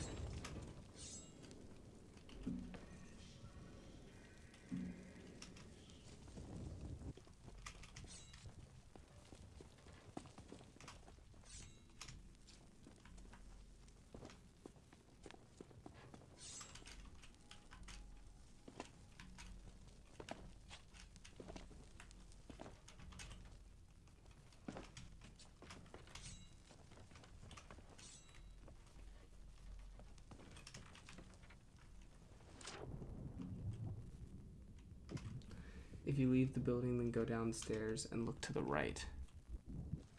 If I remember correctly. Let's find out. Okay. The building referring to the seafood structure, right? Cool, cool. Okay.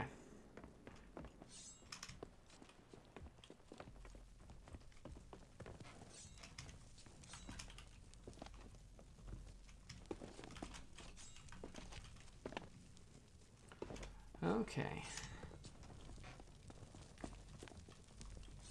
Oh, here's the front. The chest of rage up there. Yes, it is. And that is why I'm not taking it with me.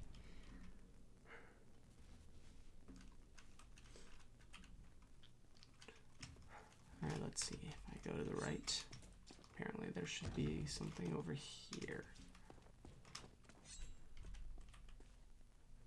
Unless I'm just blind. Maybe it's in here.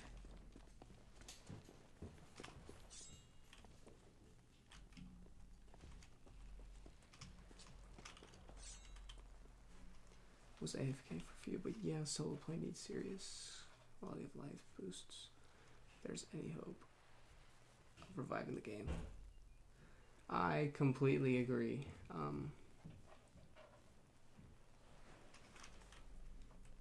Yeah, see, I don't...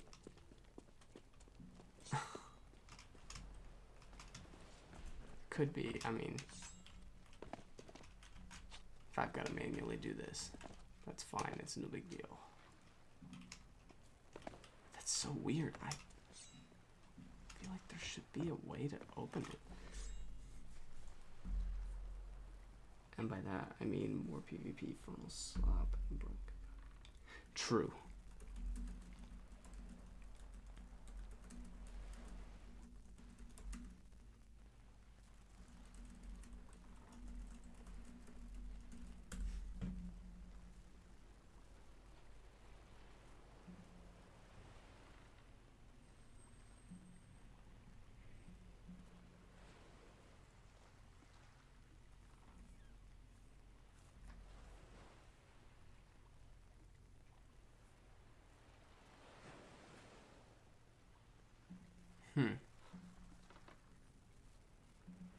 Strange.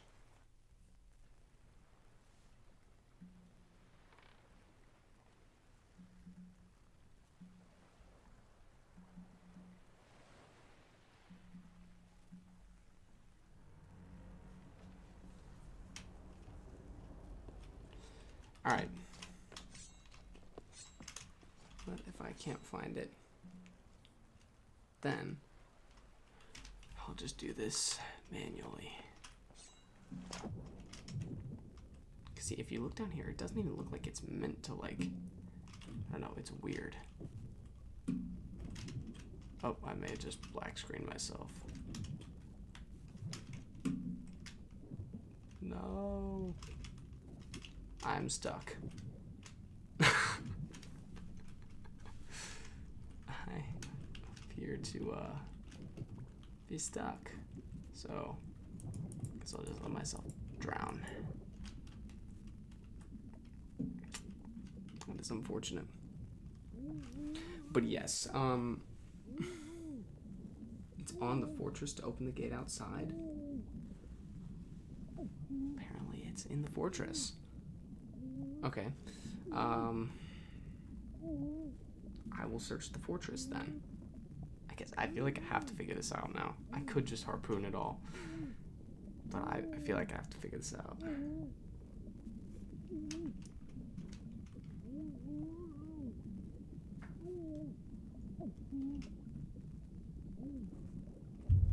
Perfect.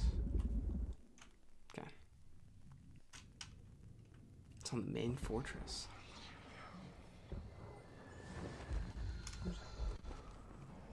Why do I hear cannon shots?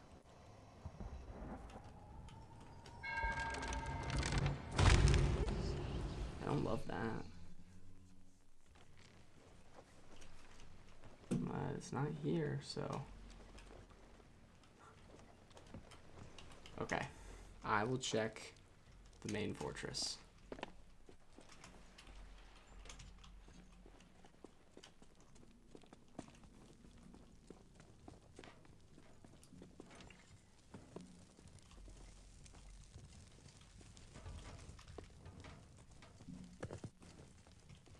Let's see. So we've got this.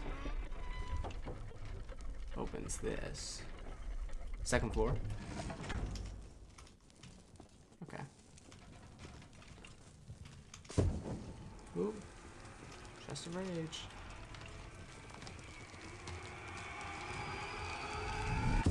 Oh, I ran past it. What? Where am I going? Is it in here?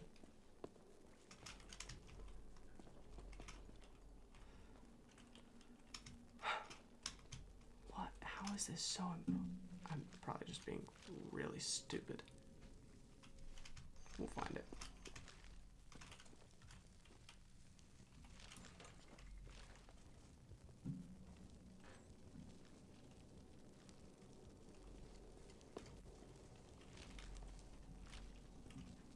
Oh, up. Okay. So it's up here.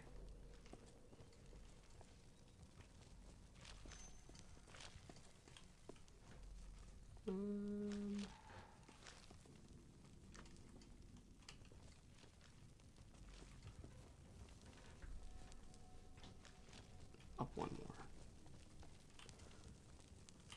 Okay.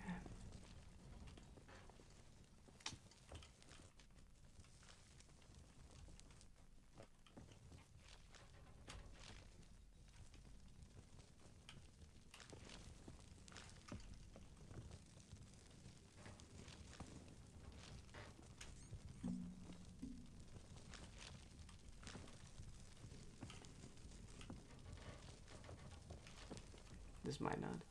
What? Up the other set of stairs. It's all the way to the top.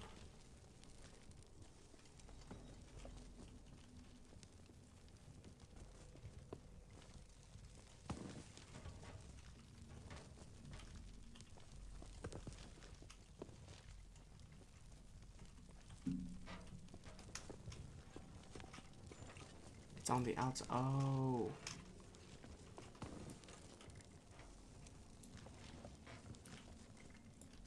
Okay. I just have to figure out how to get out there.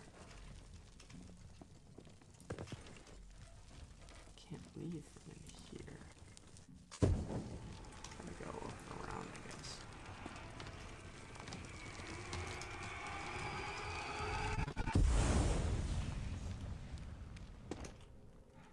Okay.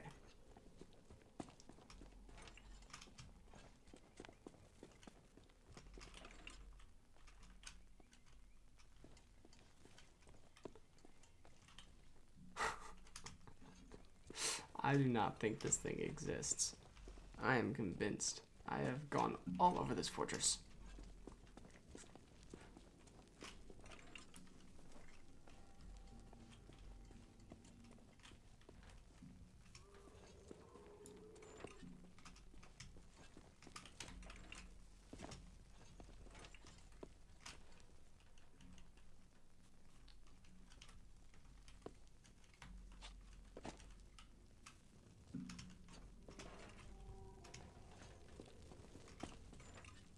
It should be out here, but it's not.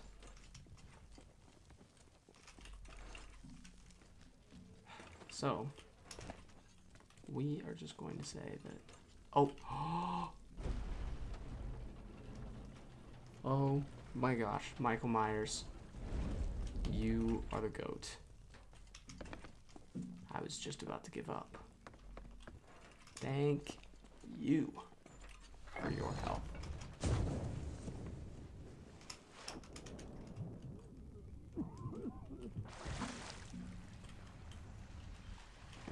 Alright, let's get out of here.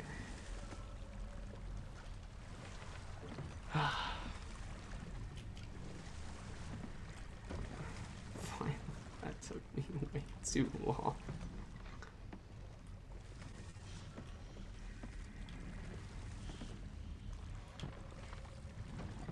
Let's get this turned around, please.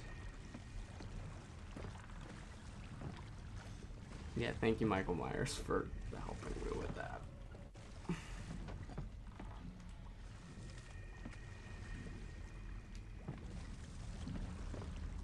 I could not find that for the life of me, but now I know. Yeah, this is only my second time doing the Ashen garrison. So.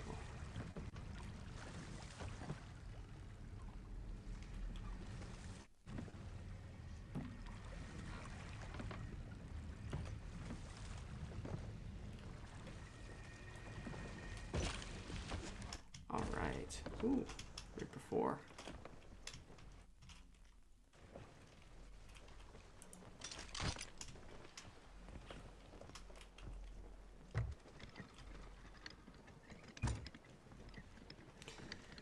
Okay, our first stop is Morrow's Peak.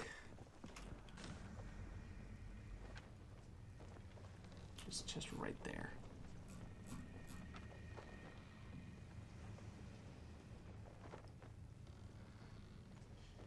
Oh, shoot. That's a Reaper 5. Ooh.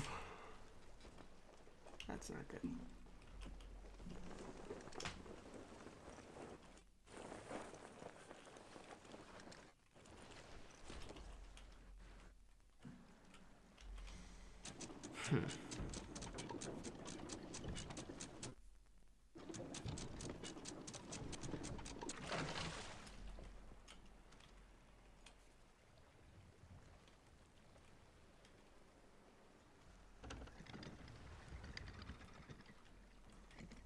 We are headed south to sell this Athena, because I need to get my Athena up desperately.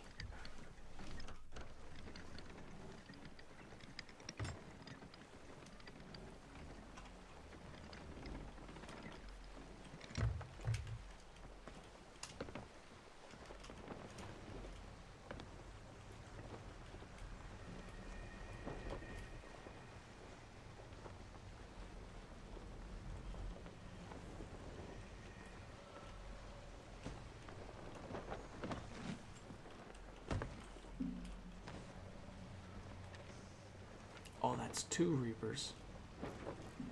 Oh no.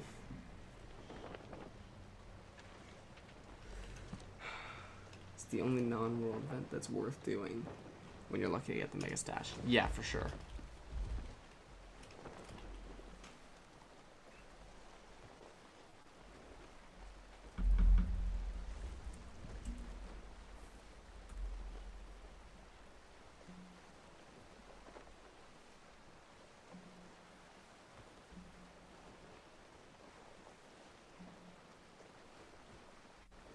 mega stashes were something special. Go Galleon's Grave. It's near. Yes, I know Galleon's Grave is nearer. I'm just I'm trying, because I know you can get a. Well,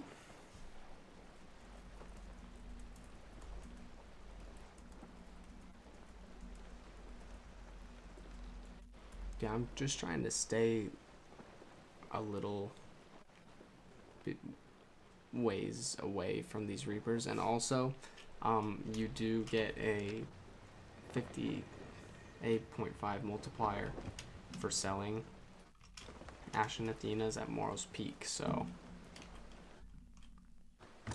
I'm just trying to get the multiplier there, and it kind of keeps me away from these Reapers, so I'm gonna get rid of that first before I head to Reaper's hideout.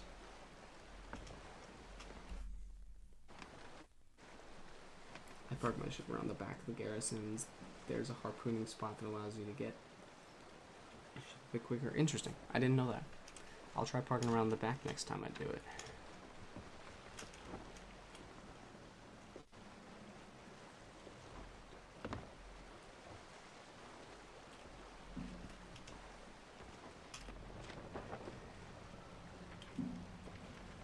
Okay, well, one of them is gone.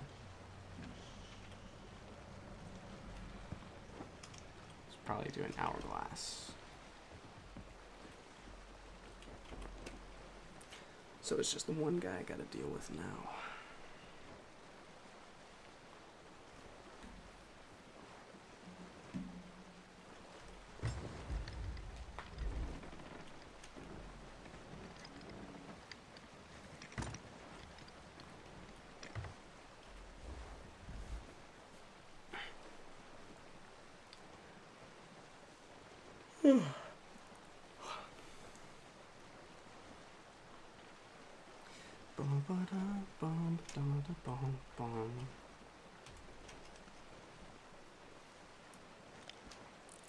Perfect.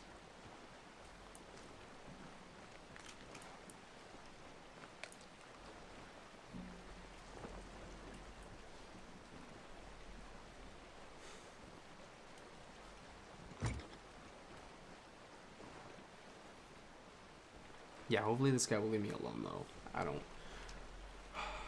not want to deal with him if I don't need to right now. But I also don't want to be a running Reaper, so, you know, I'll stand my ground if he comes at me. Because, you know, that's the honorable thing to do if you've got the Reaper flag up. I definitely meant to do that.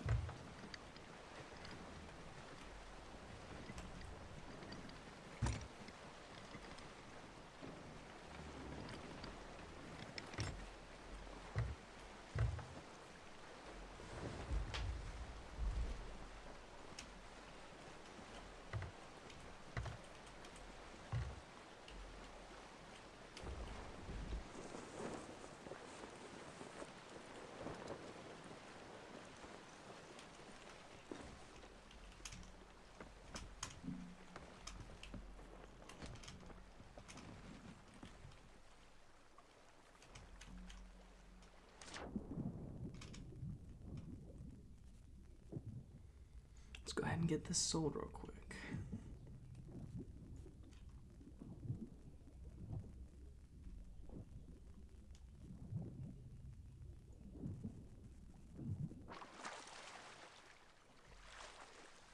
Please do not erupt.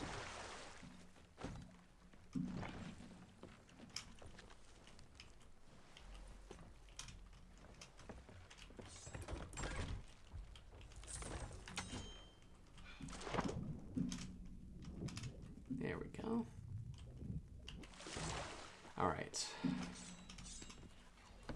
Yeah, we kind of needed that Athena's Fortune rep.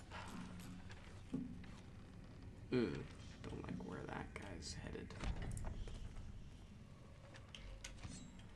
Gotta head west-northwest. Let's get out of the Devil's Roar.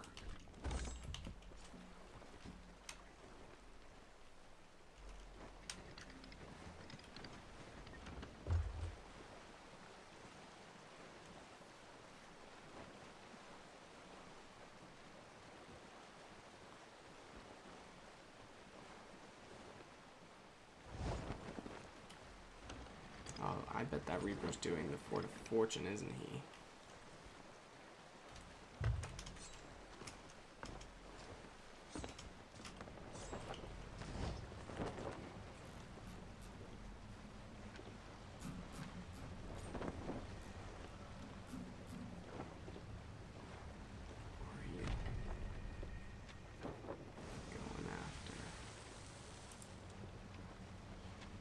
I don't know what he's up to, as long as he leaves me alone.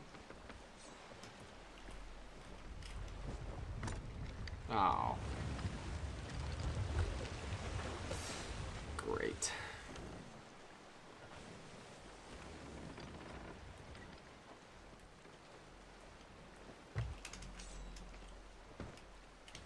Buzz off, buddy.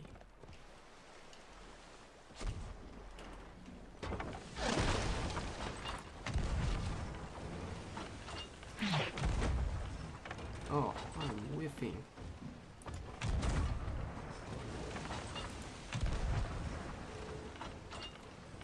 This is sad. There we go. Oh, I blew up a keg.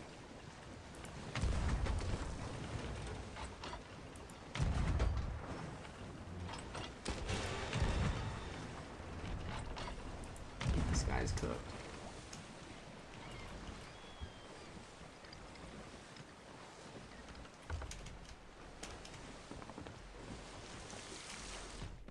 How did you hit me? What?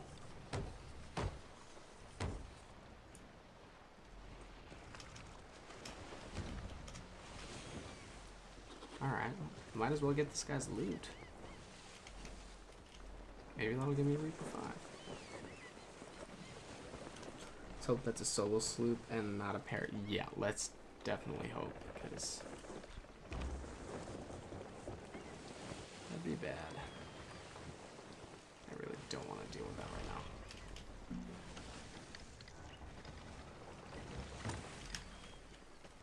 Calm down, ship. You're fine.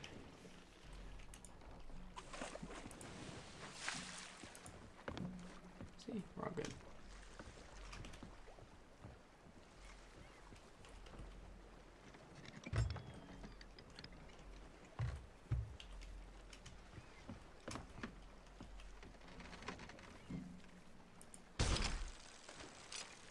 I hope this doesn't just give me a bunch of smuggler stuff. That would not be fun.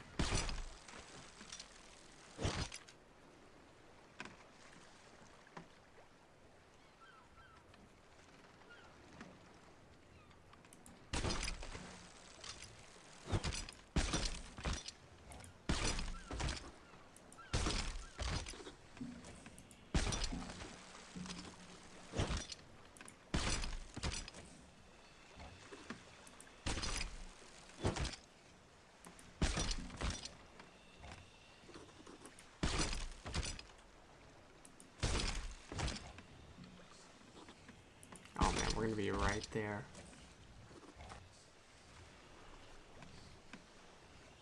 Come on, I know there's more. Just grab it by hand.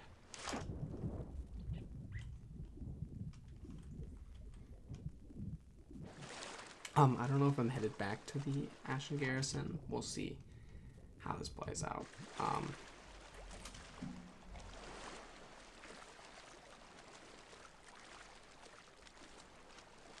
We'll find out. I don't know. Just kind of chilling now, you know. Now that the community update's done, just, you know.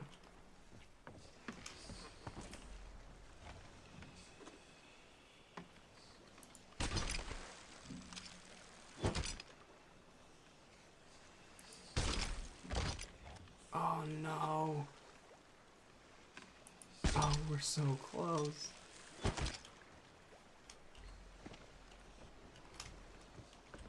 Oh, that's painful. Oh, he is way out of the way. Not a problem. Alright. Guess if I see anything floating in the water, I gotta stop and pick it up. Get that Reaper 5 bonus.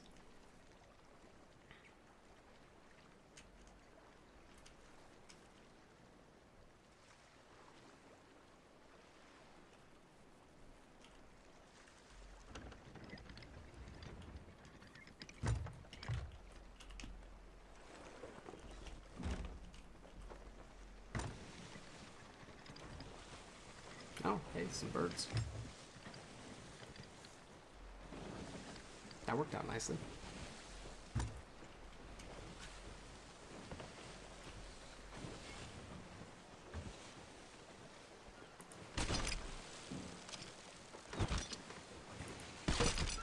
No!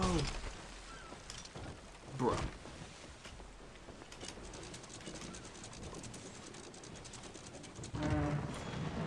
Oop. Didn't work.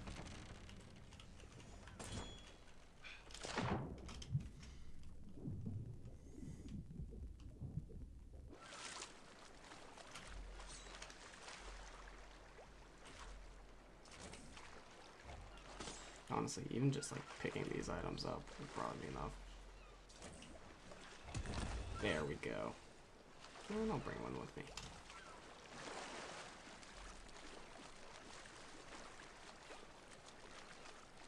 Oh yeah, we're good. We got the grade 5. We are all set to go.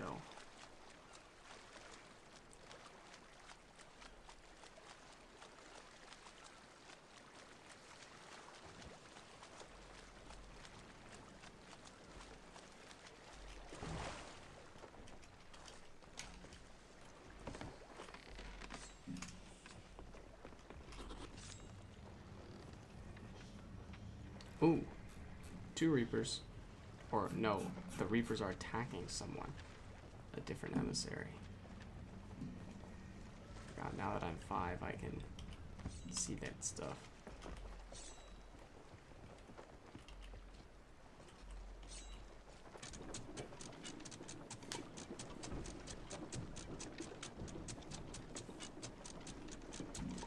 Alright. For real now, let's get this stuff sold.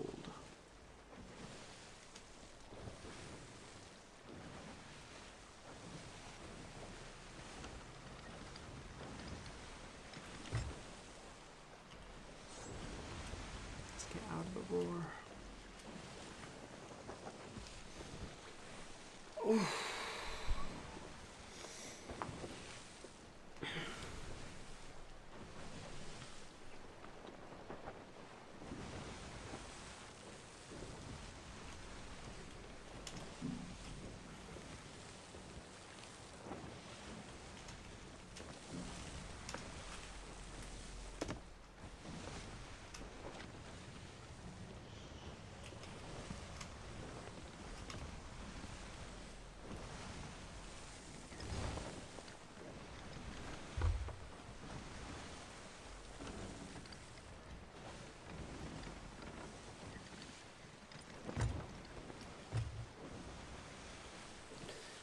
Oh.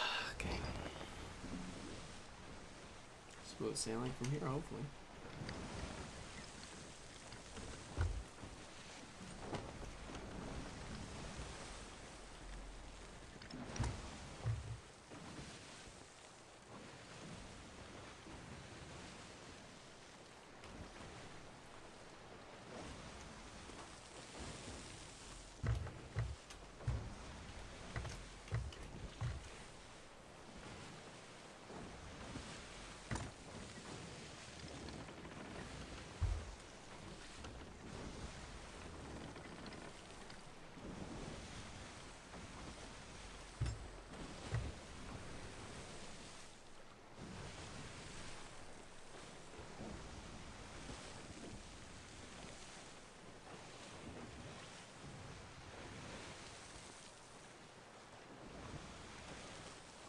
Thank you to all of you who subscribed during the stream. Got a big jump in the subscriber count, so thank you to all of you. If you haven't already, that stuff is huge. We really appreciate it. Haven't been going live very much on the channel, but you know, if this is the kind of stuff you guys like to see, I would love to do more of it.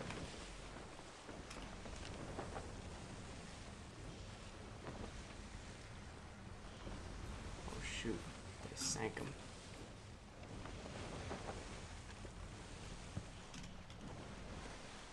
That's not good.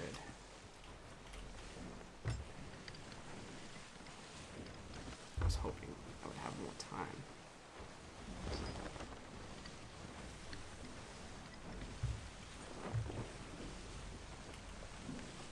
angle sails. There we go.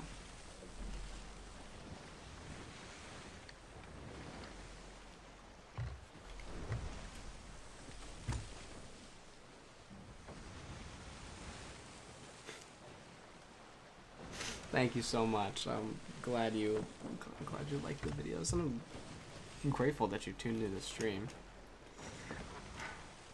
Totally love to do more of these. They're fun, you know, just chatting about stuff.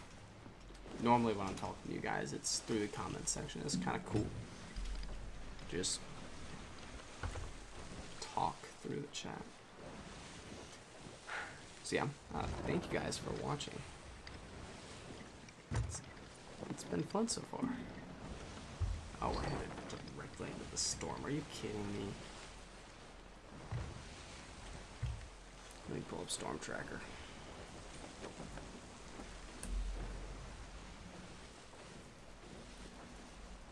Let's see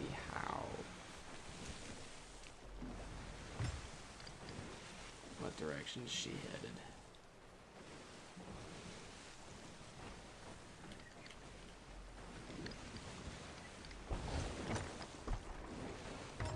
Oh, those cannon shots scared me for a second.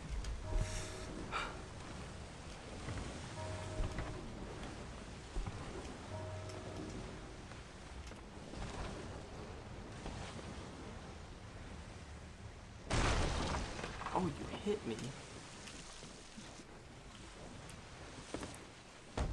You're not supposed to do that.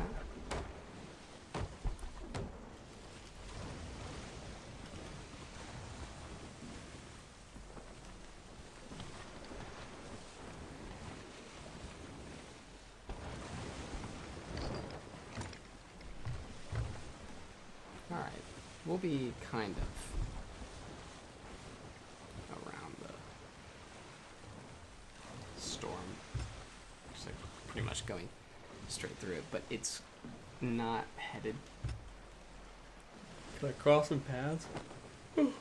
Sorry, I did not get a lot of sleep last night. I kind of crossing paths with the storm here, so it shouldn't be too bad.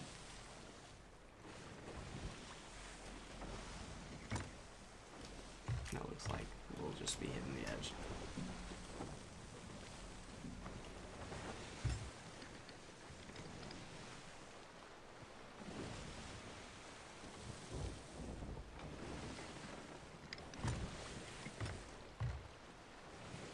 Hopefully.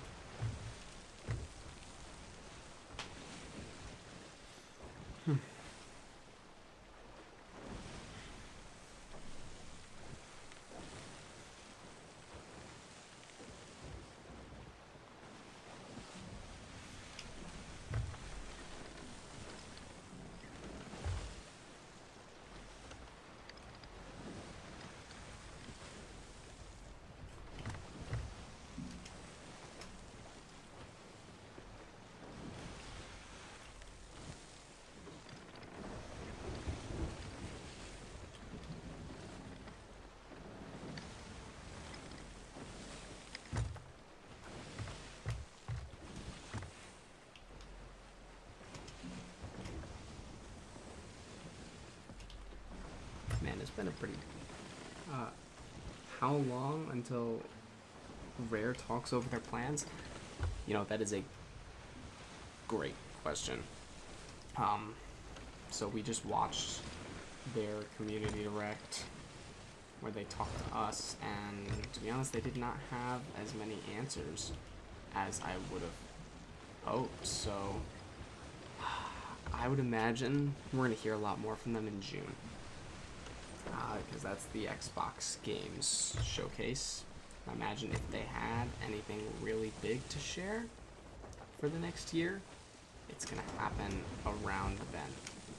Either around the event or at the event. I will also probably be going live for that as well. But yeah, it's just, I don't know how long. They always seem to be talking over their plans, so you know, who really knows. Let's try and stay as straight as we can here. Jeez.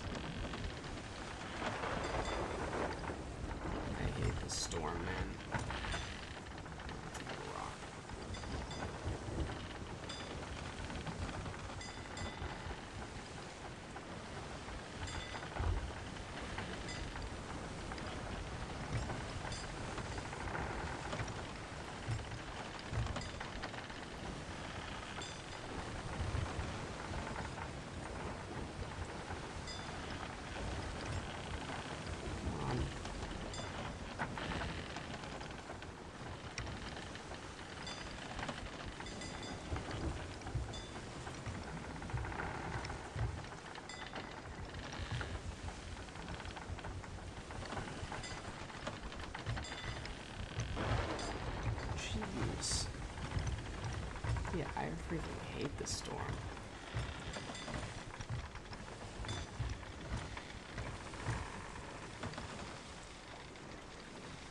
Sorry, looks like we're getting out.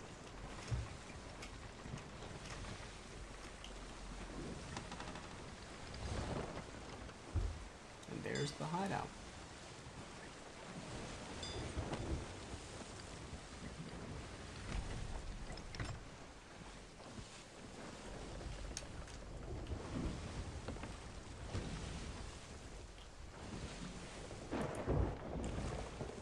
Only 49 minutes spent in the storm. That's not bad.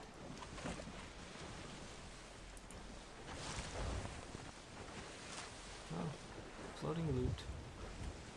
But I'm good right now. I don't really need anything else.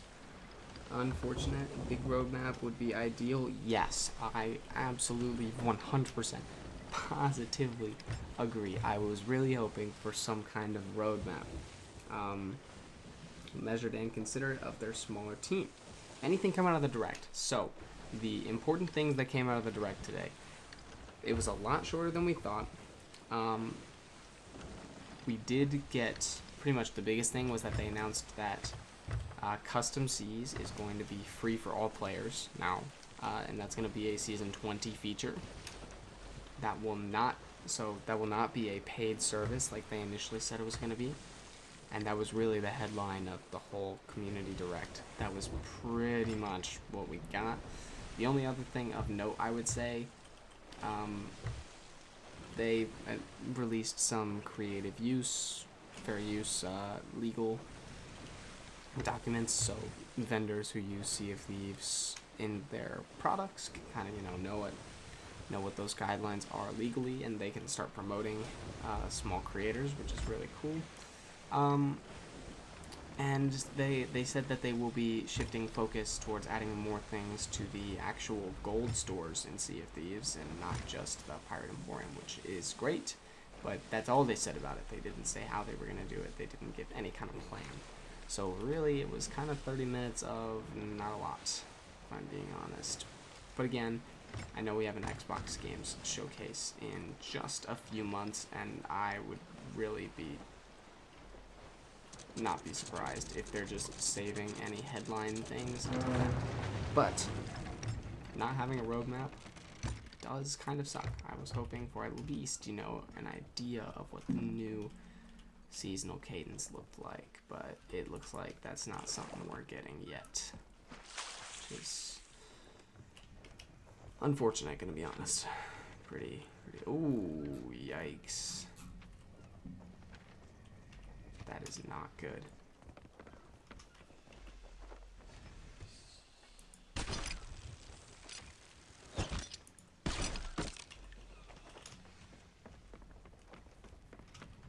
I was just gonna...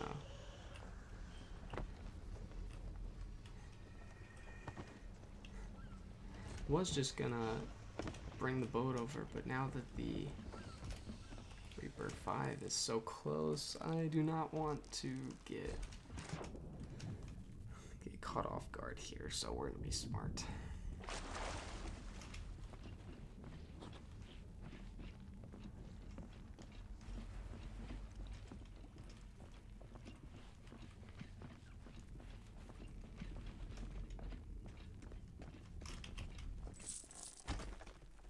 Ka-ching. Gold sinks is what I keep hoping for. Cosmetic preset slots for a ton of gold for us hoarders. Any gold sink would be cool. Truth. 100% truth. Couldn't agree more. We need something to spend gold on. I absolutely agree. Oh, okay, I guess we're just gonna fall off. Do you think they might be saving the Kraken update for Season 20? I'm not sure. See, the thing is, they didn't say those features were delayed. They said they were just being full-on tabled, so who knows when we could be getting those. Oh my gosh, they sank the Reaper. Thank you! Oh, you're awesome.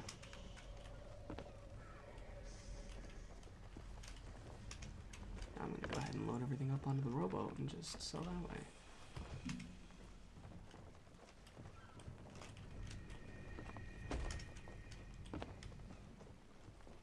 But yeah, the Kraken was... I don't remember the exact word they were using. But they weren't saying things were delayed.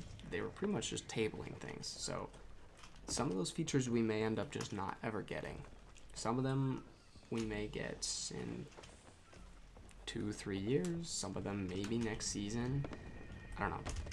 I was really hoping in the last few community directs they've given much more direction.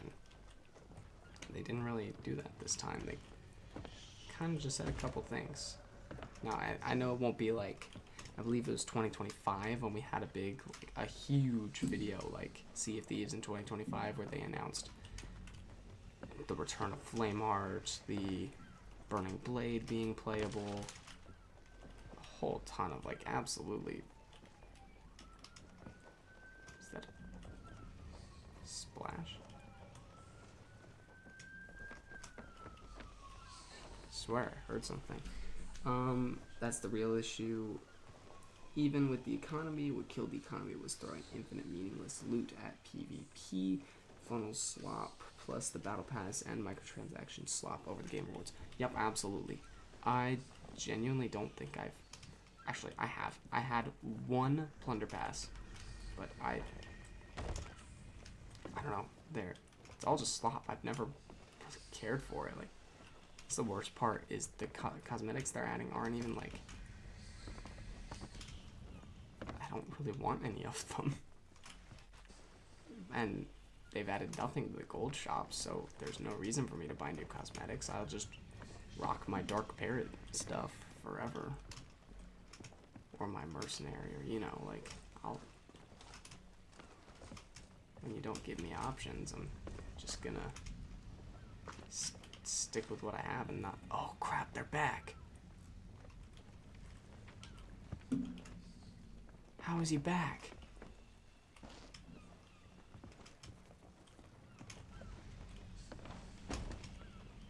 What in the world? Okay, you know what? We're just gonna hope that they fight each other for long enough, and we're just gonna full send this cell.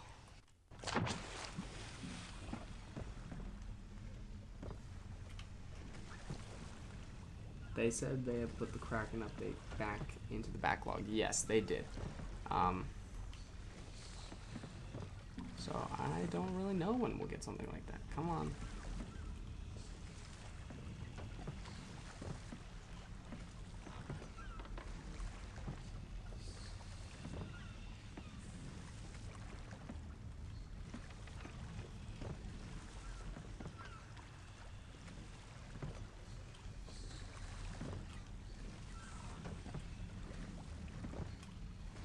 Sometimes I hate dragon robots. Come on.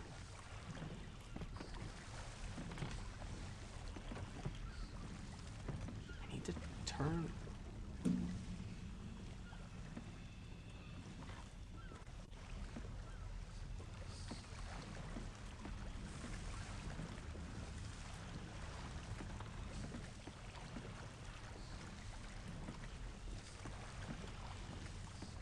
Let's get right up here. That'll work. Alright, let's get started.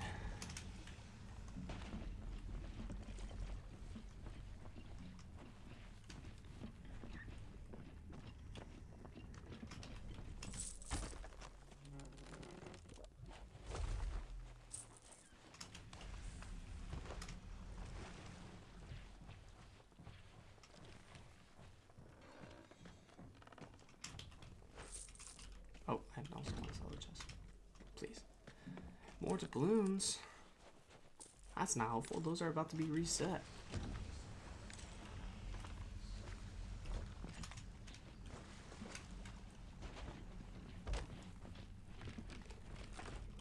Oh well.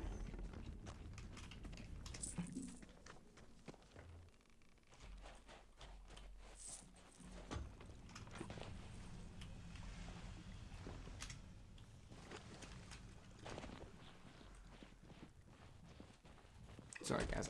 I see you're typing in the chat. I'm trying to get these sold super fast before I get rolled up on. But I will be reading and responding to you.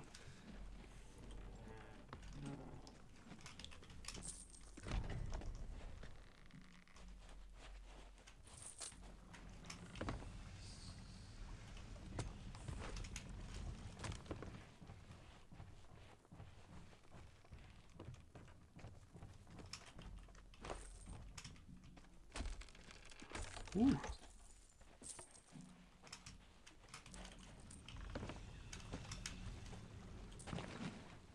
Good session so far.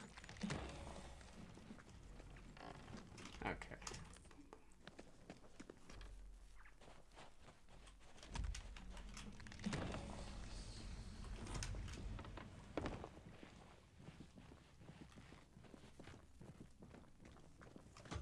Sup, Flameheart? Sup, Oracle?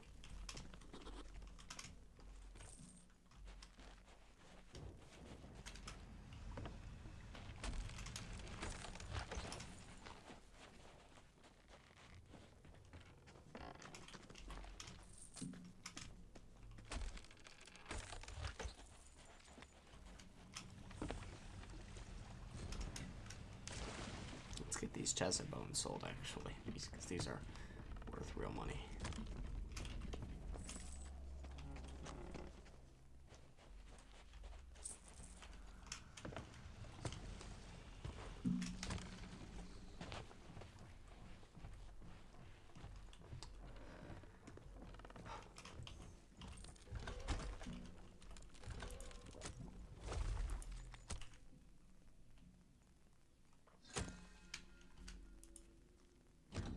Claim the rest of these promotions later.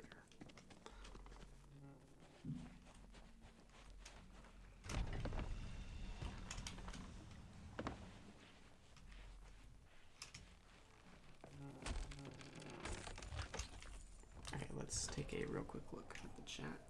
Game is dying, they know it, hence they've given custom Cs because it's going to be free and bring back a lot of players that they lost. That's true. Custom Cs is going to bring back a lot of people. Feels like we missed the mark, needs to change to we lost the plot. This is true. I 100% agree. We lost the plot. It was totally different when you had organic player encounters during PvE. Man, like peak Fort of the Damned. Back when those heists were big. Oh my gosh, those were so fun.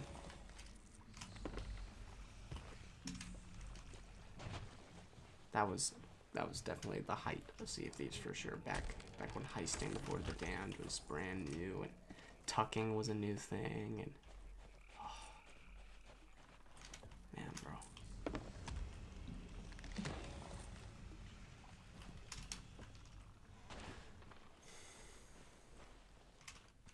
No fun, not funnel everyone into PvP focused event. I am excited for the last loop standing.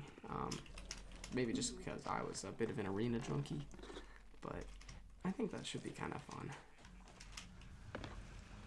Even though I'm sure after not too long it'll become super toxic and filled with cheaters and, you know, like every other PvP mode in Sea of Thieves has become, but I'm still kind of looking forward to it, to be honest.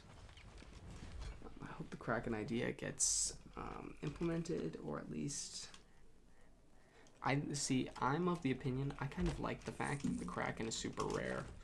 So I like what you said about a Leviathan or a Sea Serpent. I think a new kind of monster, I feel like I would rather have that than a rework to the Kraken. I like the Kraken just being fully organic. Like, I was kind of sad when the Megalodons became, you know, on demand. I don't know, I just, like, it was cool, but also I like how that stuff is organic. I've had some really great encounters with the Kraken, just, you know, accidentally. Uh-oh. That sounded like an anchor. Am I tripping? I might be tricking you, just in case. Let's sell this. I swear I just heard an anchor. Am I crazy?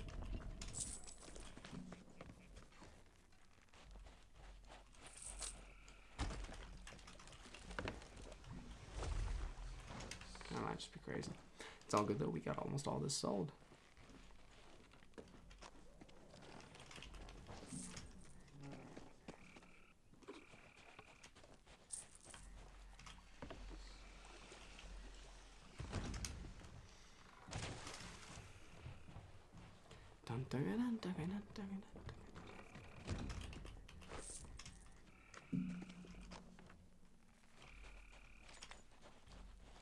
More balloons.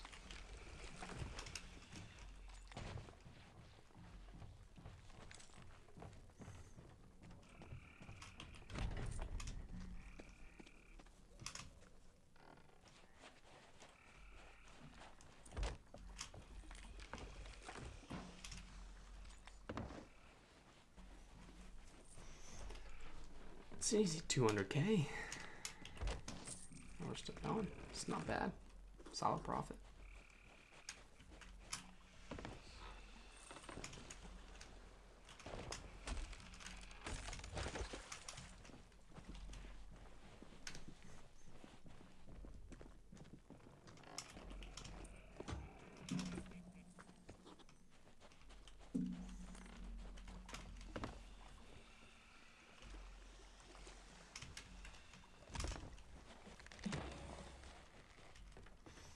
Alright, let me look at the chat again real quick. Tall tales for the damn regular forts, etc. They could easily expand on that instead of time limited. I agree, and I feel like the Ashen garrisons are the perfect example of that. Right? They took something they had in the sea forts and they expanded upon it in a pretty cool way. I think it's pretty cool. Like I think it's a great headline for a season. I think having the mega stashes was nice. It's cool. It builds on the story. You know, it's not entirely new assets, so it's not as hard on the system as some of the other things you've done. I agree. I also do love tall tales, so I will always take more tall tales. But I know I'm not the vast majority there. But I mean, when they had Pirate's Life, that did a lot for the health of the game. I mean, that stuff was kind of huge. So I mean, another tie-in. Like, I know Monkey Island didn't do as well, even though I loved Monkey Island. That was fun. You could seriously bring in a pretty big audience that way. Whew, that's a lot of money. Clean 10K. Let's see. Or even just message bottles on beaches. Always looking my favorite thing. Just finding stuff out randomly. Man, that's the best part of Sea Thieves, right? Is you never know what it's gonna be every time you hop on. And it's, maybe you find a message in a bottle, and that's our quest today. You know, that's the beauty of it. Now, it's kind of drifted away from that a little bit, especially with things being so on demand. You know, like you can choose what you want to do, which is nice in its own regard. Oh man, I gotta grab this stuff. I mean, that's nice in its own regard, but something to be said about the message in a bottle type thing, you know? It sucks that we gotta wait until Act 3 for the new battle mode. And yeah, I agree, we need to have a rarity system with the sea monster encounters. Yes, 100%, we need to have that. And yeah, I also am sad that it's kind of a limited thing and we have to wait so long. Because, you know, some people might not be able to play it. It is a shame, but I'm excited for it when it happens. Very least, and maybe they'll be able to keep a closer eye on it for cheaters if it's a sort of limited time sort of event. I don't know. I guess we'll find out when it happens, but I'll definitely be playing a lot of that because that will be so fun.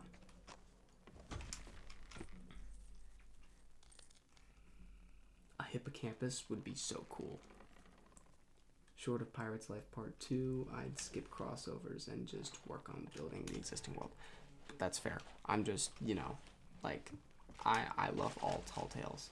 And fact of the matter is, the ones like Pirate's Life 1, they did a really good job of tying the Pirate's Life into the lore of Sea of Thieves. Unlike Monkey Island, which I also really liked. I loved Monkey Island, but it didn't add to the current storyline as much. It just kind of highlighted that you can do cool things in the Sea of the Damned. Come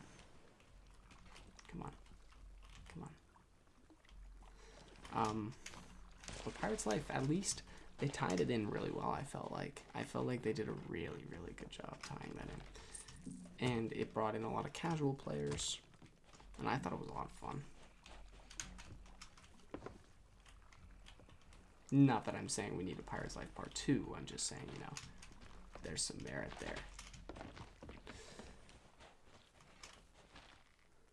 Game needs to stand on its own feet instead of being only propped up by crossover. That's fair. That is entirely fair. All right.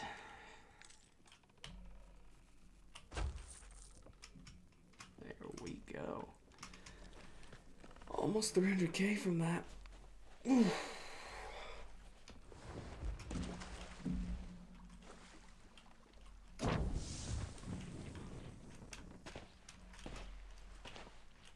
Boom. Oh, and there's the ship.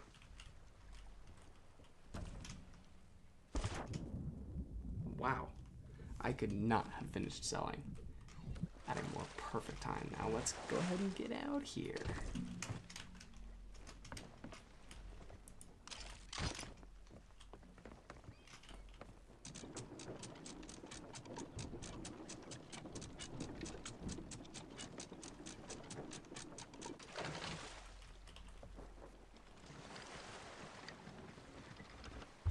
I do believe we're going to hit the island. I am the water. I am in the water. Oh, hey, what's up, bro? I am in the water. How are you? Hey, man, how's it going? Pretty good. Just finished selling for the day. What are you guys up to? Nothing, just, well, if you want me to be honest to you. You want me to be honest to you? Yeah, man. We're kind of just killing people, but you're kind of doing that to yourself, right? I kind of doing a pretty good job of that myself. So, you're getting off for the day, or what you doing, man? I don't know. I'm not quite sure yet. Well, there is a good answer and a bad answer here, right? Oh, really? Is there? Yeah. You're gonna have to... You know what the bad answer is? What would the bad answer be? Getting out your bucket right now and doing exactly what you're doing! Oh. Don't do that! I like this guy.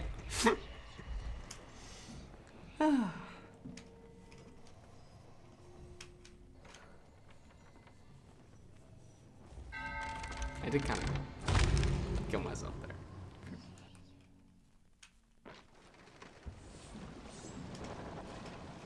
Sir. Hey, my fault, bro, Chacho. Sir, we went over this. My fault, bro. Do not grab the bucket. Yes, sir. I lagged.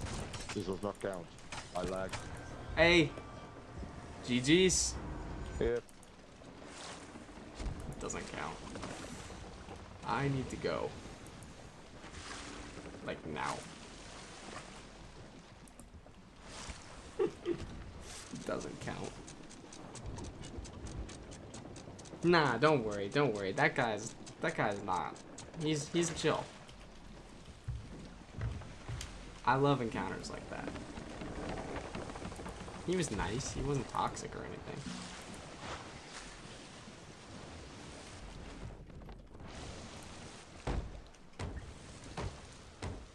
He just couldn't handle the Sword Lord. That's what they call me. Ask anyone, they'll tell you. Say, oh yeah, Sky Guy? He's the Sword Lord. Where I come from. No. Any buckets? I would really appreciate it if you stopped.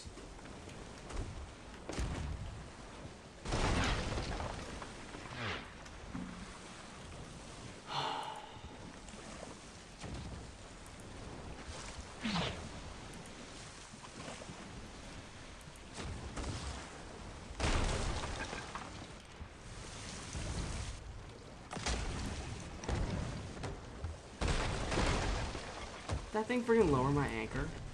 I'm gonna crash out. There's no way I've just got 3 sloops on me right now.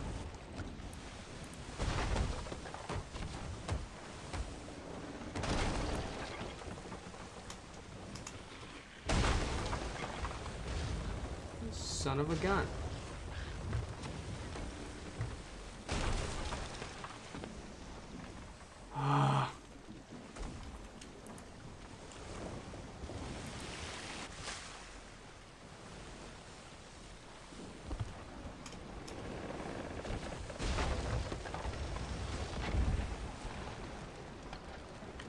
Shout out emergent skeleton fleets for being... I'm gonna crash out.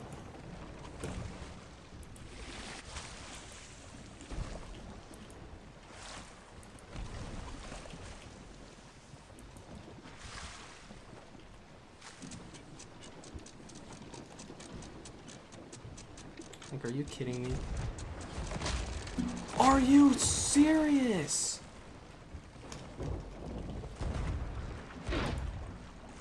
God dang. Come on.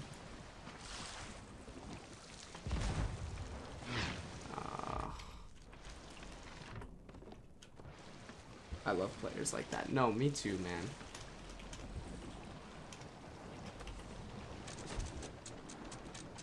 You can sink someone with, if you can sink someone with style, you have my respect, you know? That guy had class. Ooh.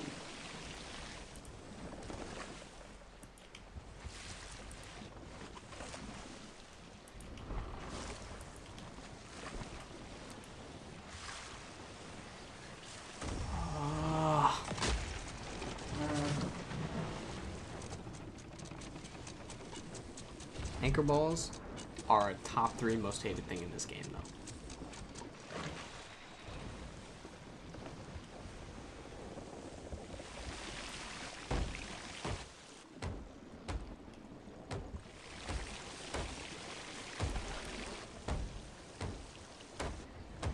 Why am I repairing the deck 1 holes first, you might ask? Because I'm not really thinking straight.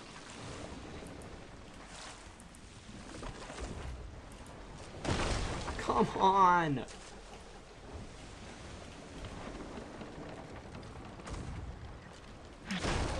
This is absurd. This is actually absurd. Why am I just getting tag teamed by 3 skeletons right now?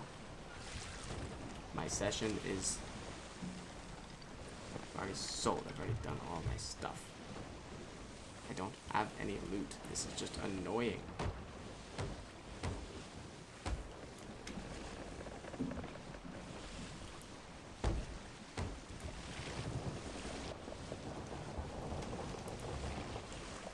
Rare, if you're watching this, anchor balls, they gotta go, bro.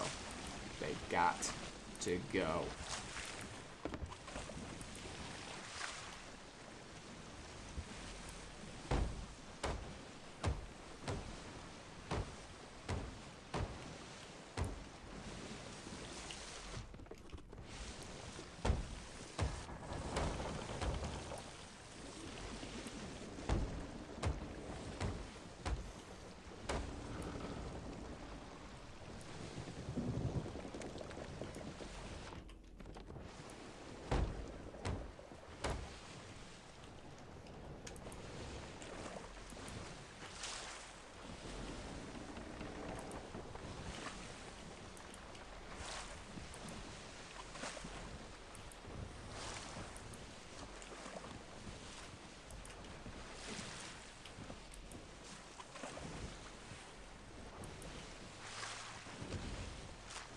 let's stop here.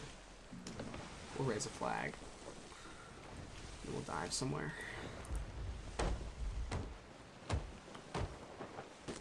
Oop, I failed that, but I got an anchor.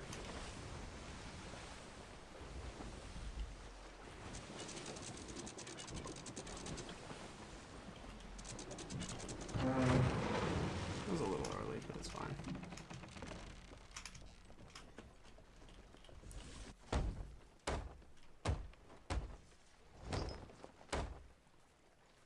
Yeah, I know. Can't stay parallel. We're good. We're all good.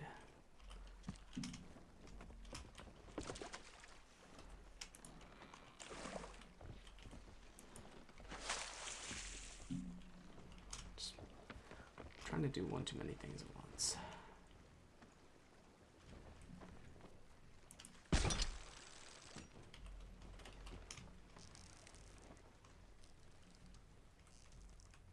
Alright, I say we do an Athena C4, and then well, I think we call it good. Yeah. We'll see what happens.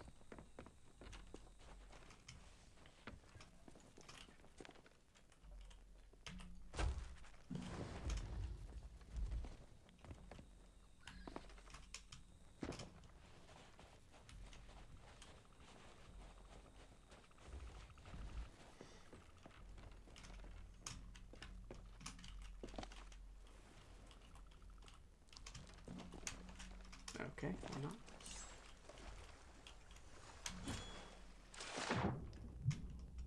Man, can we talk about immaculate timing with that cell, though?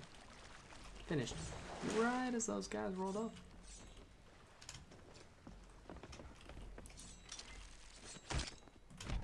Genuinely beautiful. Alright. Let's...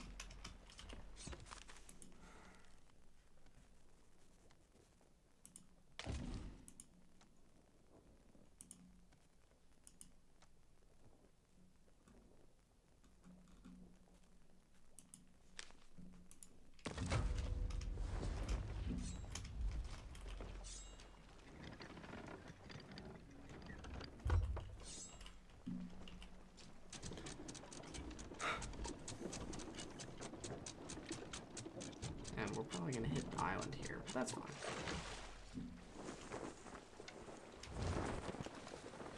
Oh, no, we won't.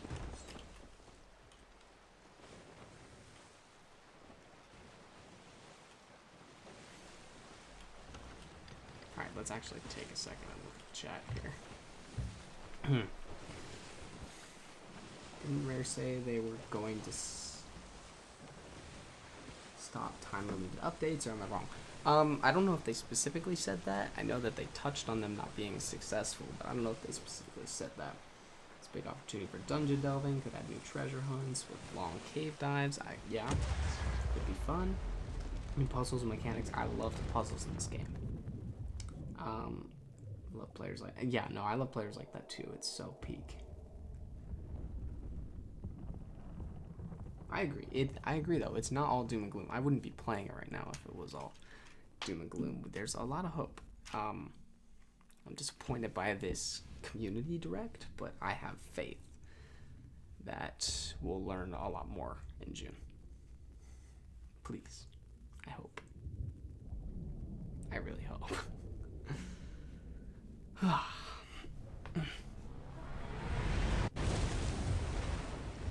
Oh, freaking storm? Are you kidding me? You're really gonna do that to me?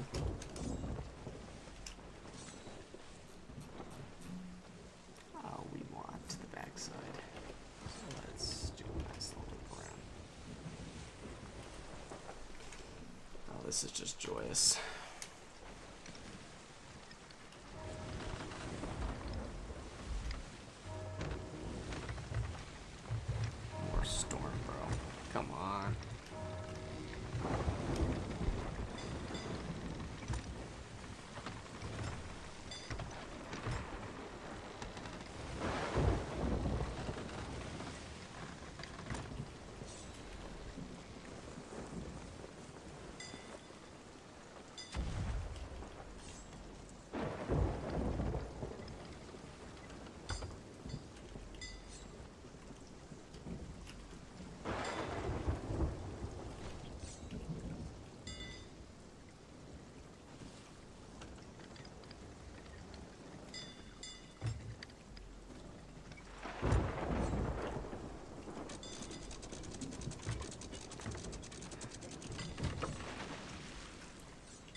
Good enough for me.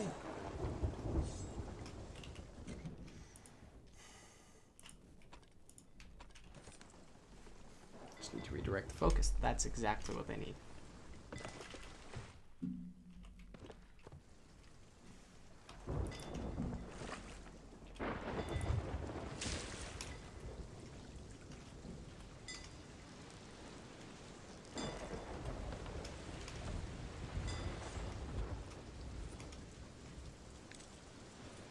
Oh, there's coins.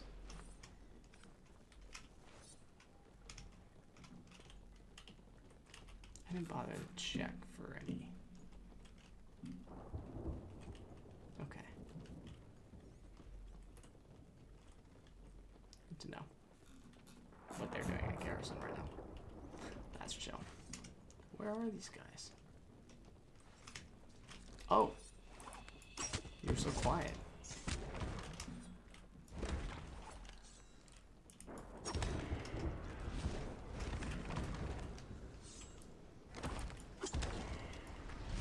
I love the throwing knives, specifically against these phantoms.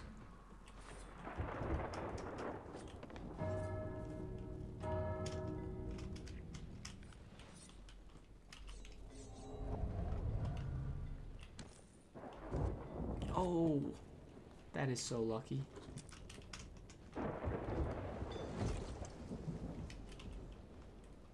Literally the first thing I check. What? Oh, this is just barren. That scared the crap out of me. Thought I was cooked. Ah, hello.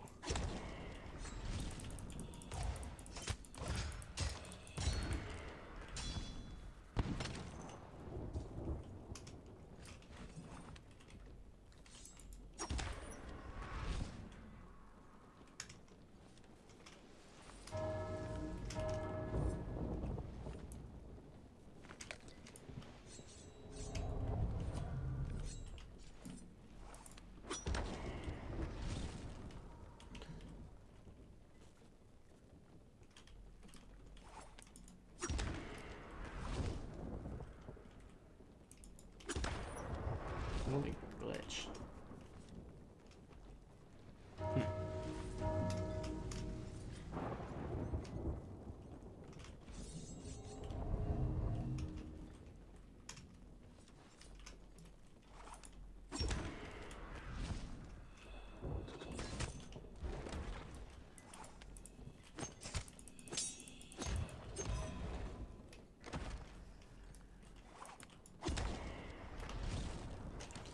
Won't lie, custom seas feels like safer seas but better, except both exist and will have twice the effect safer seas had. I think that's fair.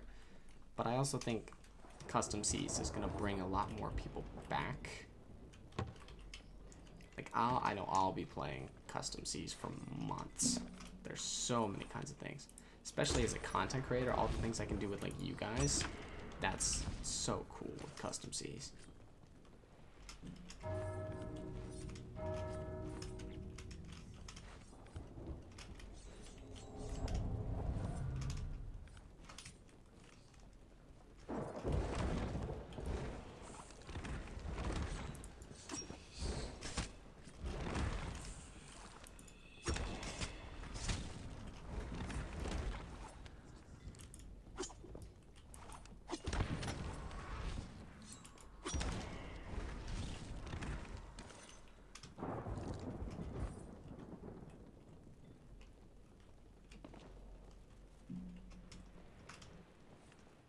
Let me check out my boat. Just make sure I'm not gonna sink. Why does it keep doing that?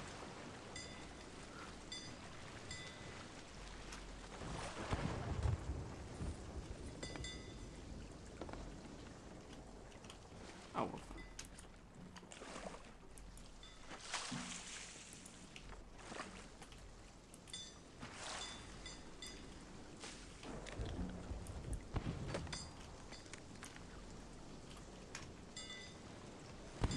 Ow.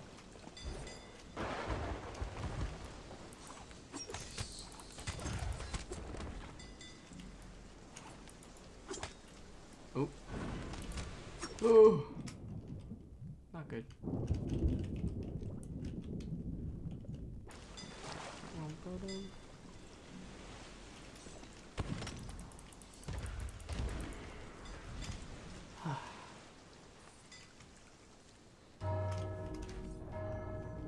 Won't lie that I'll have the urge in the private server myself being a solo slooper, but that also means the core experience gets short more.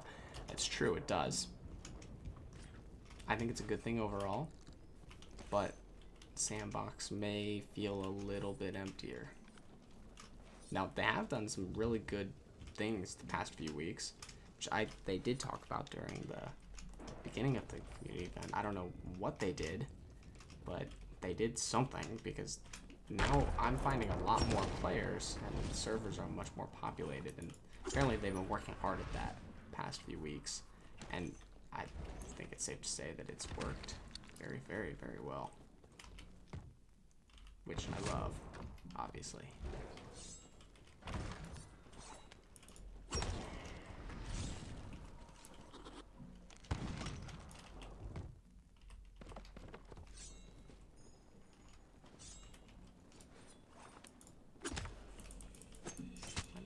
Kill you, bro.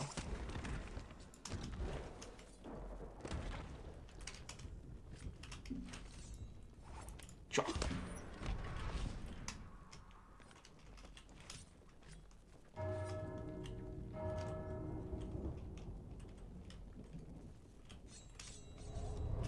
Swing, swing, swing. Oh. Whoa.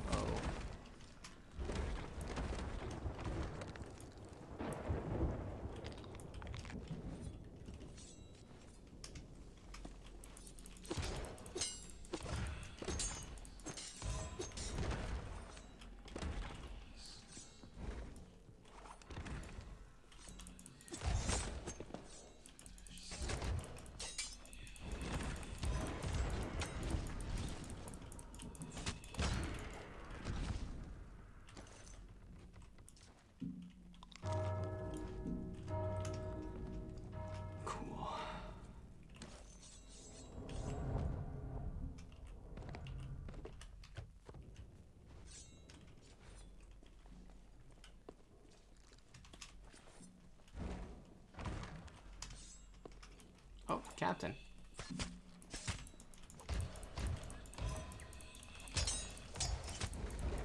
That was fast.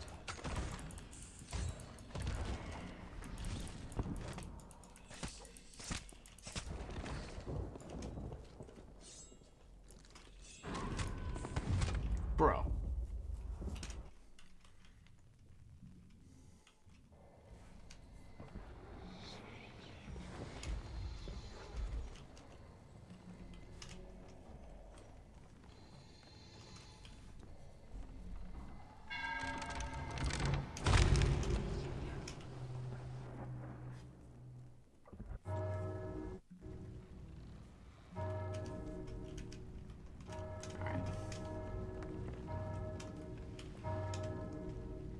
That's a lot of bells.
Yay.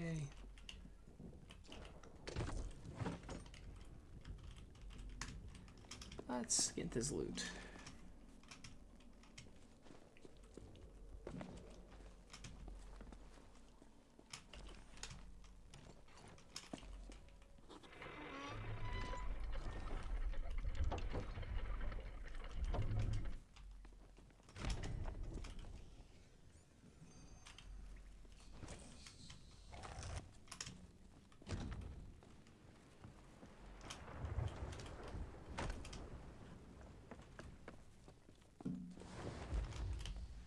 Easy.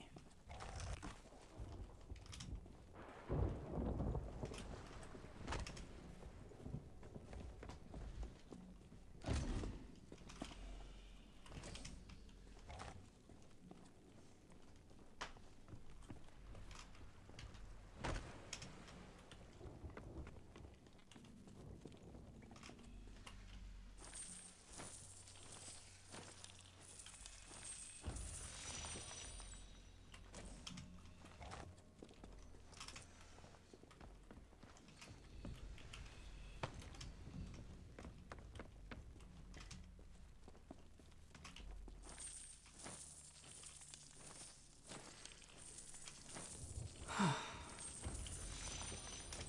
grab these.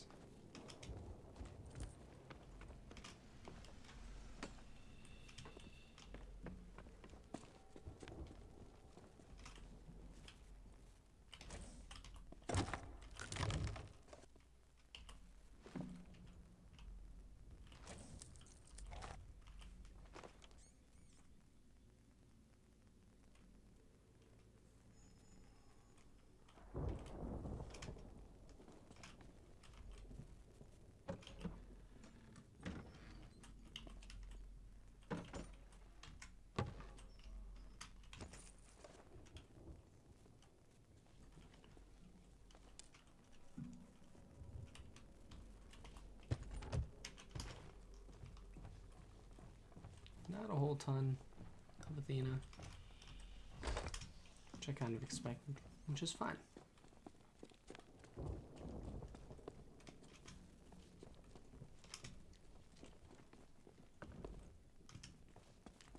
Let's get this in.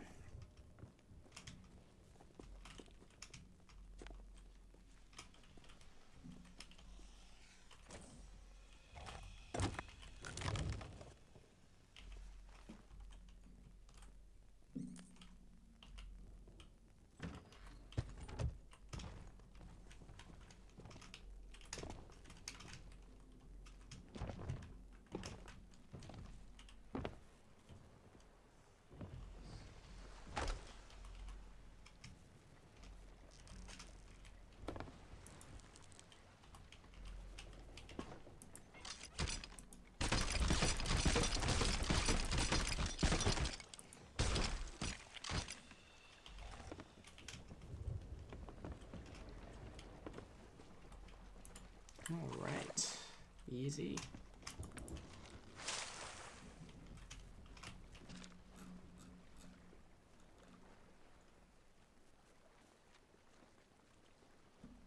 Oh shoot.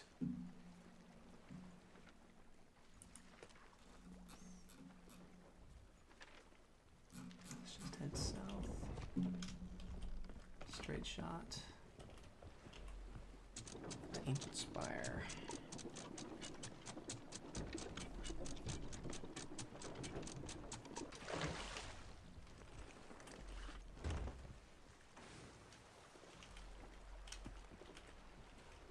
Then we call it good. Whew.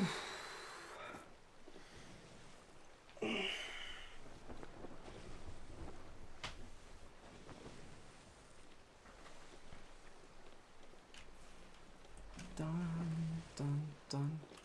Yeah, there's just two Reapers over there. Just duking it out, I guess.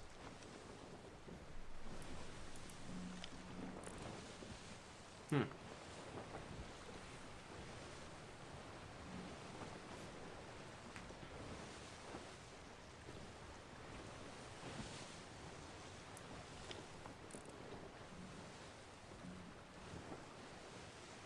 Yeah, they're over there somewhere.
tomorrow's peak.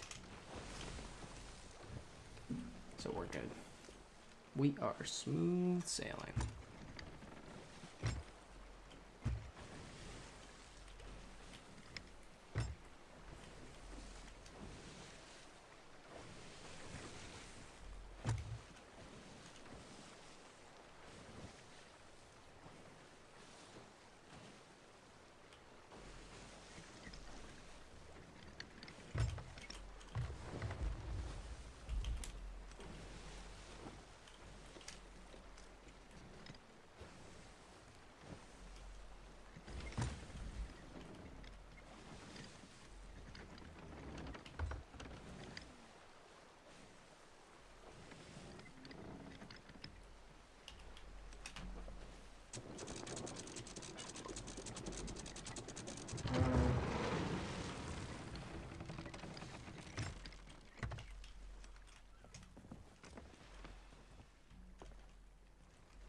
Alright, let's sell these, and then I got a couple more things to do. Hey, have a wonderful day. I'm also just now getting ready to get off, but thank you for joining us. Have a good one.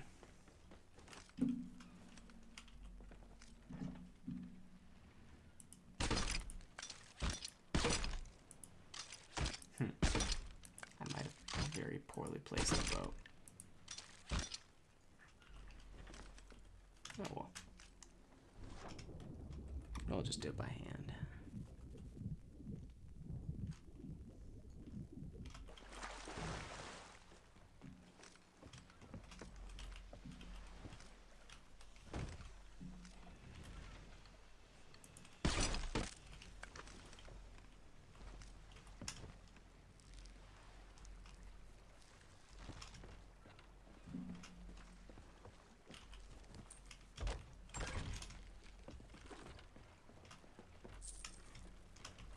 See, why does it always do that? Never lets me balance on the thing. Who knows?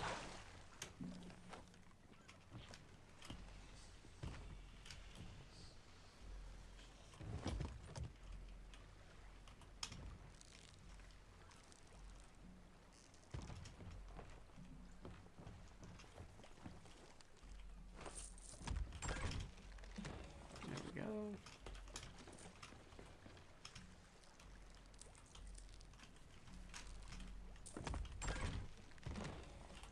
One, I don't know if it was worth the time. I just wanted to do something nice, quick and easy, just to get a bit more Athena rep in for the day, you know. Alright, got what, 2 chests of legends, or a chest of legends and an Ashen chest of legends. I'll just get a little bit more Athena loot, just to, you know, say that I tried, because I really need to get that level up.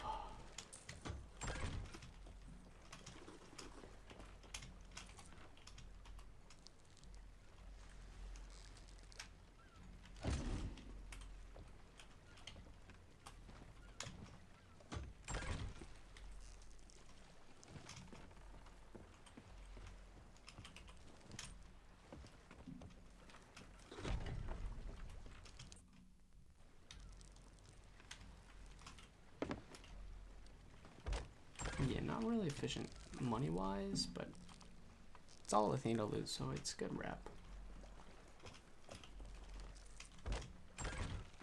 There we go.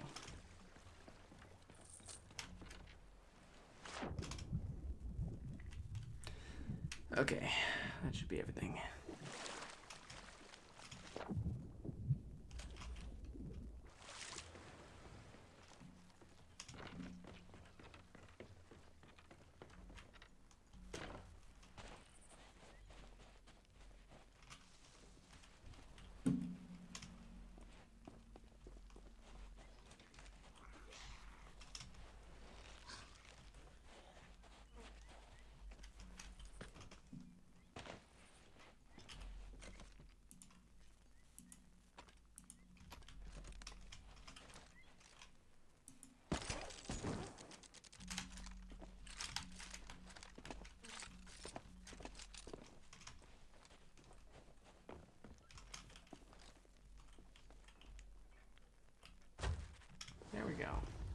lag lowered. Let's go ahead and spend these doubloons, I guess.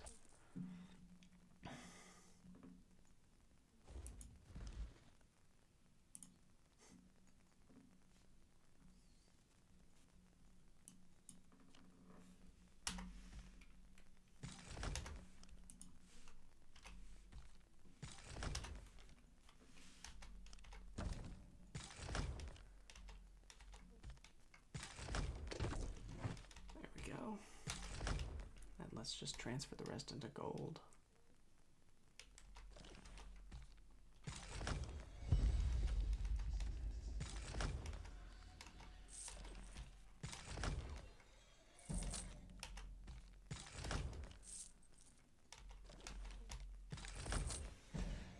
Cool. Okay. Adventure calls. Yeah, whatever.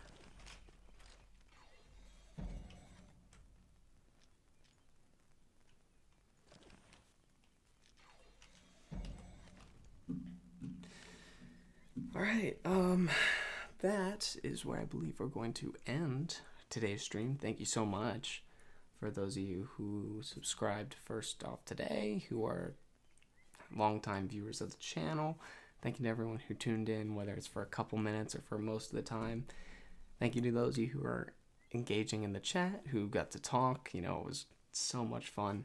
I'll be posting my thoughts in a more formal video either later today or tomorrow, depending on how quickly I can get it out. Yeah, if you haven't already, please make sure to give this a thumbs up, subscribe, and, you know, check out some of the other content on our channel, because we've got some pretty cool stuff there. But with that, ladies and gentlemen, I'm your boy Carson. I look forward to seeing each and every one of you on the Sea of